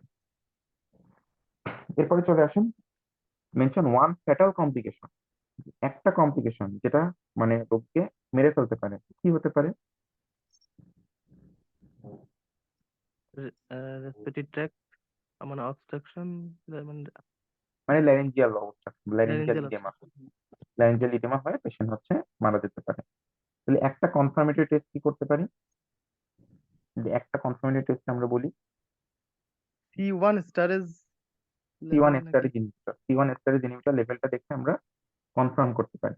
তাহলে mention 4 drugs that can be use to prevent further. আচ্ছা, এই এনজিওইডেমা নিয়ে অনেক বারবার কোশ্চেন আসছে, এনজিওইডেমা নিয়ে বারবার কয়েকটা জিনিস আসছে যেগুলো থেকে বারবার কোশ্চেন আসে, যেমন অ্যাডিসন থেকে বারবার কোশ্চেন আসে, এই হাইপোনেট্রিমিয়া, ইলেকট্রোলাইট ম্যানেজমেন্ট নিয়ে বারবার কোশ্চেন আসে, এনজিওইডেমা নিয়ে বারবার কোশ্চেন আসছে মিড টার্মে। সুতরাং এটা একদম 100% এগুলো পড়ে যাবে, কোনোভাবে মিস করা যাবে না।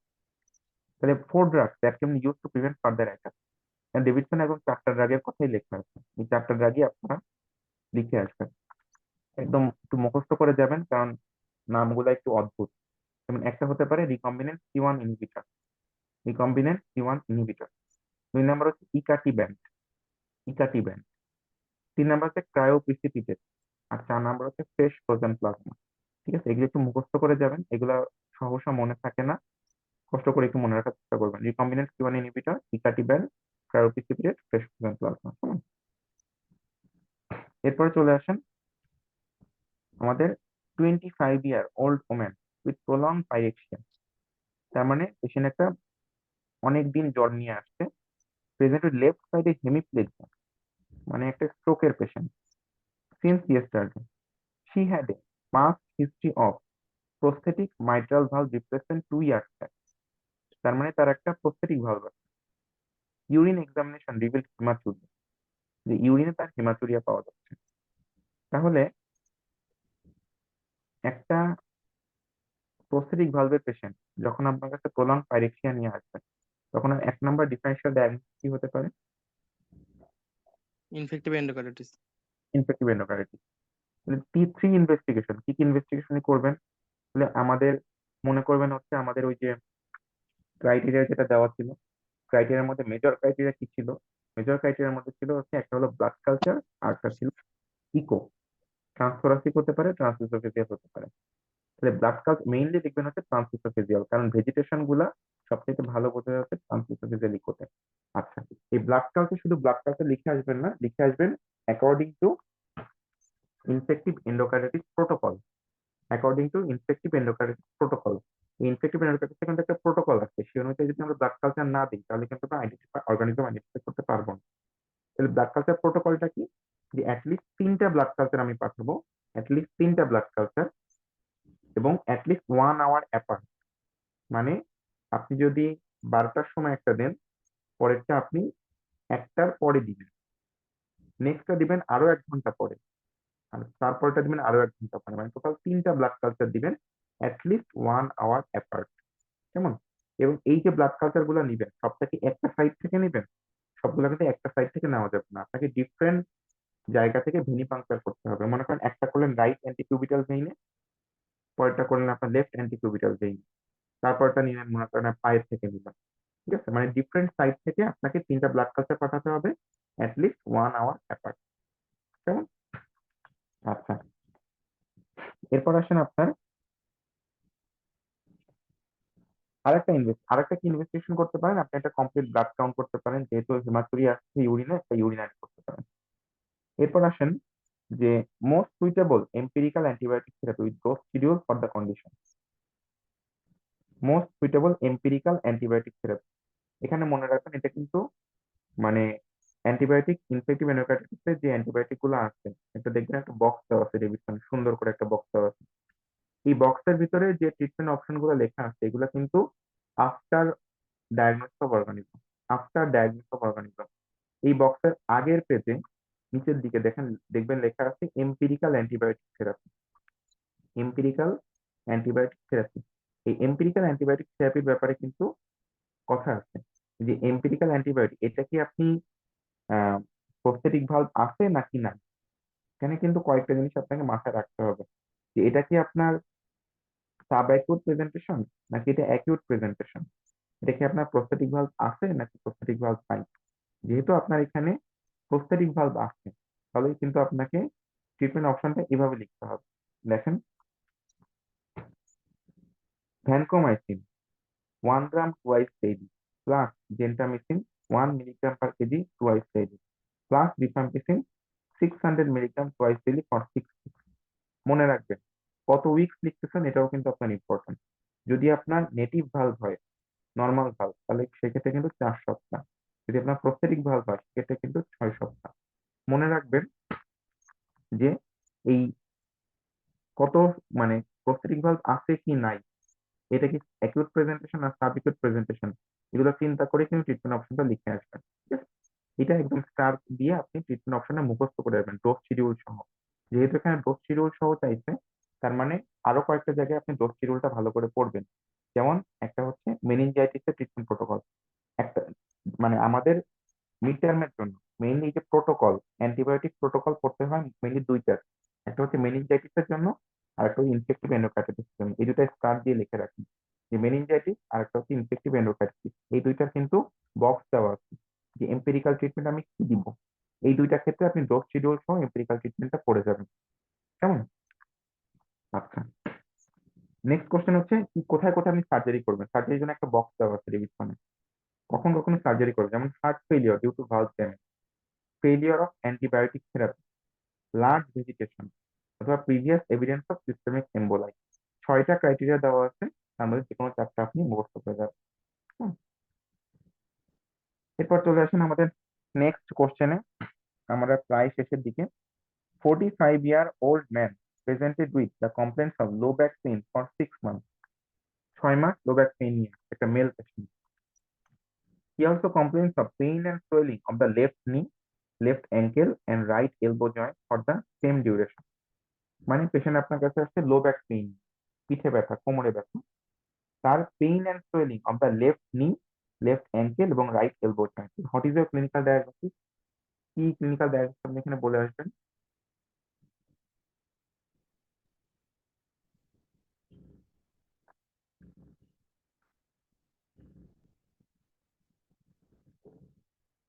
কি হতে পারে ক্লিনিক্যাল ডায়াগনোসিস? এসপিএ। হ্যাঁ, তাহলে এসপিএ আমরা আমরা কিভাবে লিখতে পারি? সেরোনেগেটিভ স্পন্ডাইলো আর্থ্রোপ্যাথি, আমরা লিখে আসতে পারি সেরোনেগেটিভ স্পন্ডাইলো আর্থ্রোপ্যাথি। কেমন? আচ্ছা, তাহলে এখানে ডেফিনিট কোনো ডায়াগনোসিস লাইক আপনার অ্যানকাইলোজিং স্পন্ডাইলাইটিস বা রিঅ্যাক্টিভ আর্থ্রাইটিস বা এই ধরনের কোনো ডায়াগনোসিস কিন্তু লিখে আসবেন না। একটু ব্রড টার্মে ডায়াগনোসিসটা লিখবেন লাইক আপনার সেরোনেগেটিভ স্পন্ডাইলো আর্থ্রোপ্যাথি। তাহলে যেটা হবে, কারণ আপনি তো এখানে জানেন না এটা এএস নাকি রিঅ্যাক্টিভ আর্থ্রাইটিস নাকি আপনার সোরিয়াটিক আর্থ্রাইটিস না এন্টেরোপ্যাথিক আর্থ্রাইটিস। সুতরাং ক্লিনিক্যাল ডায়াগনোসিস আপনি লিখে আসবেন সেরোনেগেটিভ স্পন্ডাইলো আর্থ্রোপ্যাথি। তাহলে যে যখনই একটা পেশেন্ট আপনার এই জয়েন্ট পেইন গুলো নিয়ে আসবেন, জয়েন্ট পেইন গুলো নিয়ে আসলে প্রথমেই ডিফারেন্সিয়েট করবেন যে এটা কি আপনার ইনফ্লামেটরি নাকি নন ইনফ্লামেটরি, প্রথমে ডিফারেন্সিয়েট করলেন। যেহেতু সোয়েলিং এর কথা বলছে পেইনের সাথে সাথে, তার মানে এটা অবশ্যই ইনফ্লামেটরি দিকেই যাবে। এরপরে ডিফারেন্সিয়েট করবেন এটা কি সেরো নেগেটিভের দিকে যাচ্ছে না সেরো পজিটিভের দিকে যাচ্ছে। যেহেতু এখানে একটা অ্যাসিমেট্রিক্যাল ইনভলভমেন্ট, তার মানে this most commonly goes in favour of sero negative. কেমন? আচ্ছা, তাহলে ডায়াগনোস হবে আপনার sero negative spondyloarthropathy. Mention 8 clinical sign, 8টা clinical sign you will look for in this case. দেখেন সেরোনেগেটিভ স্পন্ডাইলো আর্থ্রোপ্যাথি আমার মোটামুটি ডায়াগনোস হয়েই গেছে। এখন কি কি ক্লিনিক্যাল সাইন দেখে আপনি এটাকে ডিফারেন্সিয়েট করার চেষ্টা করবেন। বা আদার কি কি ডিফারেন্সিয়াল ডায়াগনোস চিন্তা করে আপনি ক্লিনিক্যাল সাইন গুলো দেখবেন। যেমন এখানে হতে পারে আপনার অ্যানকাইলোজিং স্পন্ডাইলাইটিস, হতে পারে রিঅ্যাক্টিভ আর্থ্রাইটিস, হতে পারে এন্টেরোপ্যাথিক আর্থ্রাইটিস, হতে পারে সোরিয়াটিক আর্থ্রাইটিস। এইগুলো চিন্তা করে আপনি ক্লিনিক্যাল সাইন গুলো লিখে আসবেন। যেমন যেমন কি কি দেখবেন, যে আপনি প্রথমে মনে করেন অ্যানকাইলোজিং স্পন্ডাইলাইটিস চিন্তা করলেন, তাহলে আপনি একটা অক্সফোর্ড ওয়াল টেস্ট করতে পারেন, মডিফাইড সোবার টেস্ট করতে পারেন, যে দুইটাই আপনার রিডিউস থাকবে। অক্সফোর্ড ওয়াল টেস্টের ক্ষেত্রে আপনার ডিস্টেন্সটা বাড়বে, মডিফাইড সোবার টেস্টের ক্ষেত্রে আপনার হাইটটা কমবে। নেক্সট হচ্ছে আপনার মনে করেন অ্যান্টিরো উভাইটিস দেখতে পারেন। তারপরে আপনার পিকর্ডিয়ামটা টেস্ট করতে পারেন, পিকর্ডিয়াম এক্সামিনেশন আপনি ডিগার্গিটেশন মারমার পেতে পারেন, অ্যাপিকাল ফাইব্রোসিসটা দেখতে পারেন। সোরিয়াটিক যেহেতু মানে সোরিয়াটিক আর্থ্রাইটিস যেহেতু হতে পারে, সুতরাং আপনি সোরিয়াটিক স্কিন লেশন গুলা দেখবেন, আপনার নেইল ডিস্ট্রফি দেখবেন, মানে পিটিং, রিজিং, অনিকোলাইসিস, সাবাঙ্গল হাইপারকেরাটোসিস, এগুলো আপনি দেখে আসবেন। তারপর আসেন মনে করেন আপনার রিঅ্যাক্টিভ আর্থ্রাইটিস। রিঅ্যাক্টিভ আর্থ্রাইটিস থেকে কি কি দেখবেন, স্কিয়ারোটার্নাল ব্লেনোরেজিকা দেখতে পারেন, সার্সিনের বেলানাইটিস দেখতে পারেন। এই পেশেন্টের ক্ষেত্রে আপনার কনজাংটিভাইটিস, উভাইটিস দেখতে পারেন। ঠিক আছে, তাহলে এই যে ডিফারেন্সিয়াল ডায়াগনোস গুলো চিন্তা করে তখন আপনি ক্লিনিক্যাল সাইন গুলো লিখে আসবেন। কেমন? আচ্ছা, তাহলে 4 ইনভেস্টিগেশন টু বি ডান। 4টা ইনভেস্টিগেশন কি কি করতে পারেন। 1 নম্বর মনে করেন আপনার যে ব্যাক পেইন, তাহলে অবশ্যই আপনি একটা পেলভিক বা আপনার লাম্বার স্পাইন বা স্যাক্রোইলিয়াক জয়েন্টের একটা এক্সরে করতে পারেন। কি দেখবেন যে এখানে কি সিমেট্রিক্যাল ইনভলভমেন্ট নাকি অ্যাসিমেট্রিক্যাল ইনভলভমেন্ট। আমরা জানি যে যদি অ্যানকাইলোজিং স্পন্ডাইলাইটিস হয় ইউজুয়ালি আমরা সিমেট্রিক্যাল ইনভলভমেন্ট পাই, বাকিগুলোর ক্ষেত্রে অ্যাসিমেট্রিক্যাল ইনভলভমেন্ট, তাই তো? আচ্ছা, আর কি করতে পারেন, পেশেন্টের রিউমাটয়েড ফ্যাক্টরটা দেখতে পারেন, তার সিবিসি এসএস সিআরপি দেখতে পারেন। এসএস সিআরপিটা আমাদের বেশি থাকবে, রিউমাটয়েড ফ্যাক্টরটা নেগেটিভ থাকবে। আর কি করতে পারেন, পেশেন্ট একটা এইচএলএ বি27 টেস্ট করে আসতে পারেন। এইচএলএ বি27 দেখে আমরা বলতে পারবো যে পেশেন্টের কোনো জেনেটিক ফ্যাক্টর আছে কিনা। তাই না? আচ্ছা, এরপর আসেন, ও আচ্ছা, এরপর নেক্সট কোশ্চেন চলে আসেন, আমাদের লাস্ট কোশ্চেন আজকে, যে এ 60-year-old man with a history of hepatitis B virus related cirrhosis of liver presented with features of mild hepatic encephalopathy. On examination, he had splenomegaly and mild ascites. Investigation report showed serum bilirubin 1.8, SGPT 55, SGOT হচ্ছে 50, albumin হচ্ছে 30 এবং প্রথমিন time 5 second prolong. এবং details কিন্তু আমাদের পেশেন্টের ব্যাপারে দিয়ে দিতে হবে। Name 2 confirmatory test for diagnosis of hepatic encephalopathy with interpretation. দুইটা ডায়াগনোসিস কনফার্মেটরি টেস্টের নাম বলেন, সাথে হচ্ছে ইন্টারপ্রিটেশন। কি কি করতে পারি আমরা এই পেশেন্টের ক্ষেত্রে। হেপাটিক ইজি আর encephalopathy confirm, arterial ammonia. EEG করতে পারি, আর একটা করতে পারি আর্টেরিয়াল অ্যামোনিয়া। অ্যামোনিয়া লেভেলটা দেখছি, অ্যামোনিয়া লেভেলটা আমাদের বাড়তে থাকবে, আর ইজিতে আমাদের ডেল্টা ওয়েভ আমরা পাবো, ডেল্টা ওয়েভ। কেমন? আচ্ছা, mention 8 precipitating factor for hepatic encephalopathy. একটা 100% বক্সের কোশ্চেন চলে আসছে, 8টা precipitating factor for hepatic encephalopathy. তাহলে এটা একদম বক্সের কোশ্চেন, 100%, এটা একদম মুখস্থ করে যাবেন। ঠিক আছে? এটা আপনার এসবিএ তেও এটা আপনার হেল্প করবে। তাহলে কি কি করবো আমরা, একটা সিডেটিভ হতে পারে, অ্যান্টিডিপ্রেসেন্ট হতে পারে, ডায়োরেটিক্স হতে পারে, ডিহাইড্রেশন হতে পারে, hyponatraemia, hypokalaemia, constipation, increase protein load, মানে 8টা প্রিসিপিটেটিং ফ্যাক্টর আপনার আসতে পারে পরীক্ষা। নেক্সট কোশ্চেন আপনার mention his child Pugh classification status with score. আমরা কিন্তু ওয়ার্ডে কমনলি যখন একটা সিএলডি পেশেন্ট আসবে তার চাইল্ড পা ক্লাসিফিকেশন করে ফেলবো। তাহলে যদি আমরা ওয়ার্ডে কন্টিনিউসলি এটা প্র্যাকটিস করি তাহলে পরীক্ষার খাতায় এটা লিখতে আমাদের কোনো প্রবলেমই হবে না। তো দেখেন পেশেন্টের ডিটেলস প্রত্যেকটা চাইল্ড পা ক্লাসিফিকেশনের প্যারামিটার গুলো দেওয়া আছে। যেমন কি কি দেওয়া আছে আমরা জানি, চাইল্ড পা ক্লাসিফিকেশনে কি কি থাকে, bilirubin, albumin, prothrombin time, ascites, encephalopathy, 5টা প্যারামিটার। তাহলে 5টা প্যারামিটার থেকে কি আমরা স্কোরটা বলতে পারবো, স্কোরটা কত আর স্ট্যাটাসটা কত।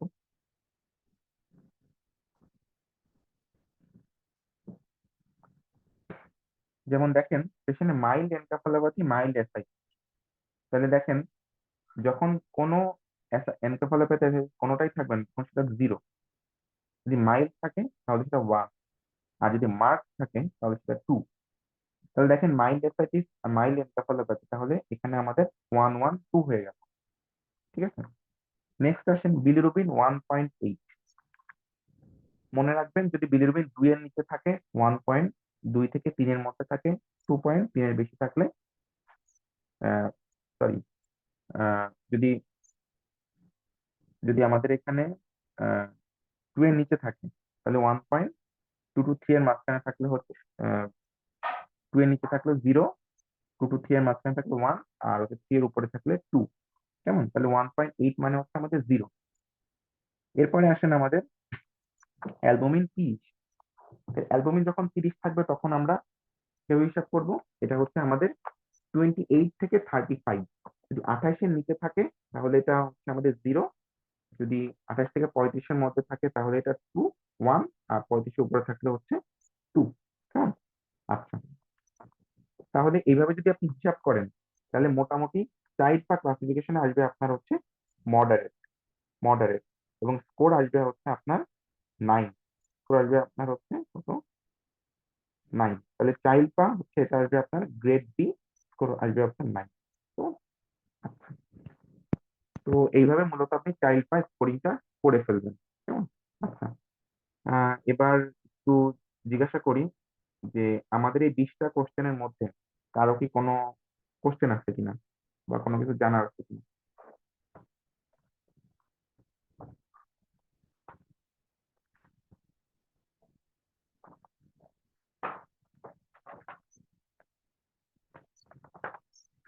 কারো কি কোনো কিছু জানার আছে এই 20টা কোশ্চেনের মধ্যে?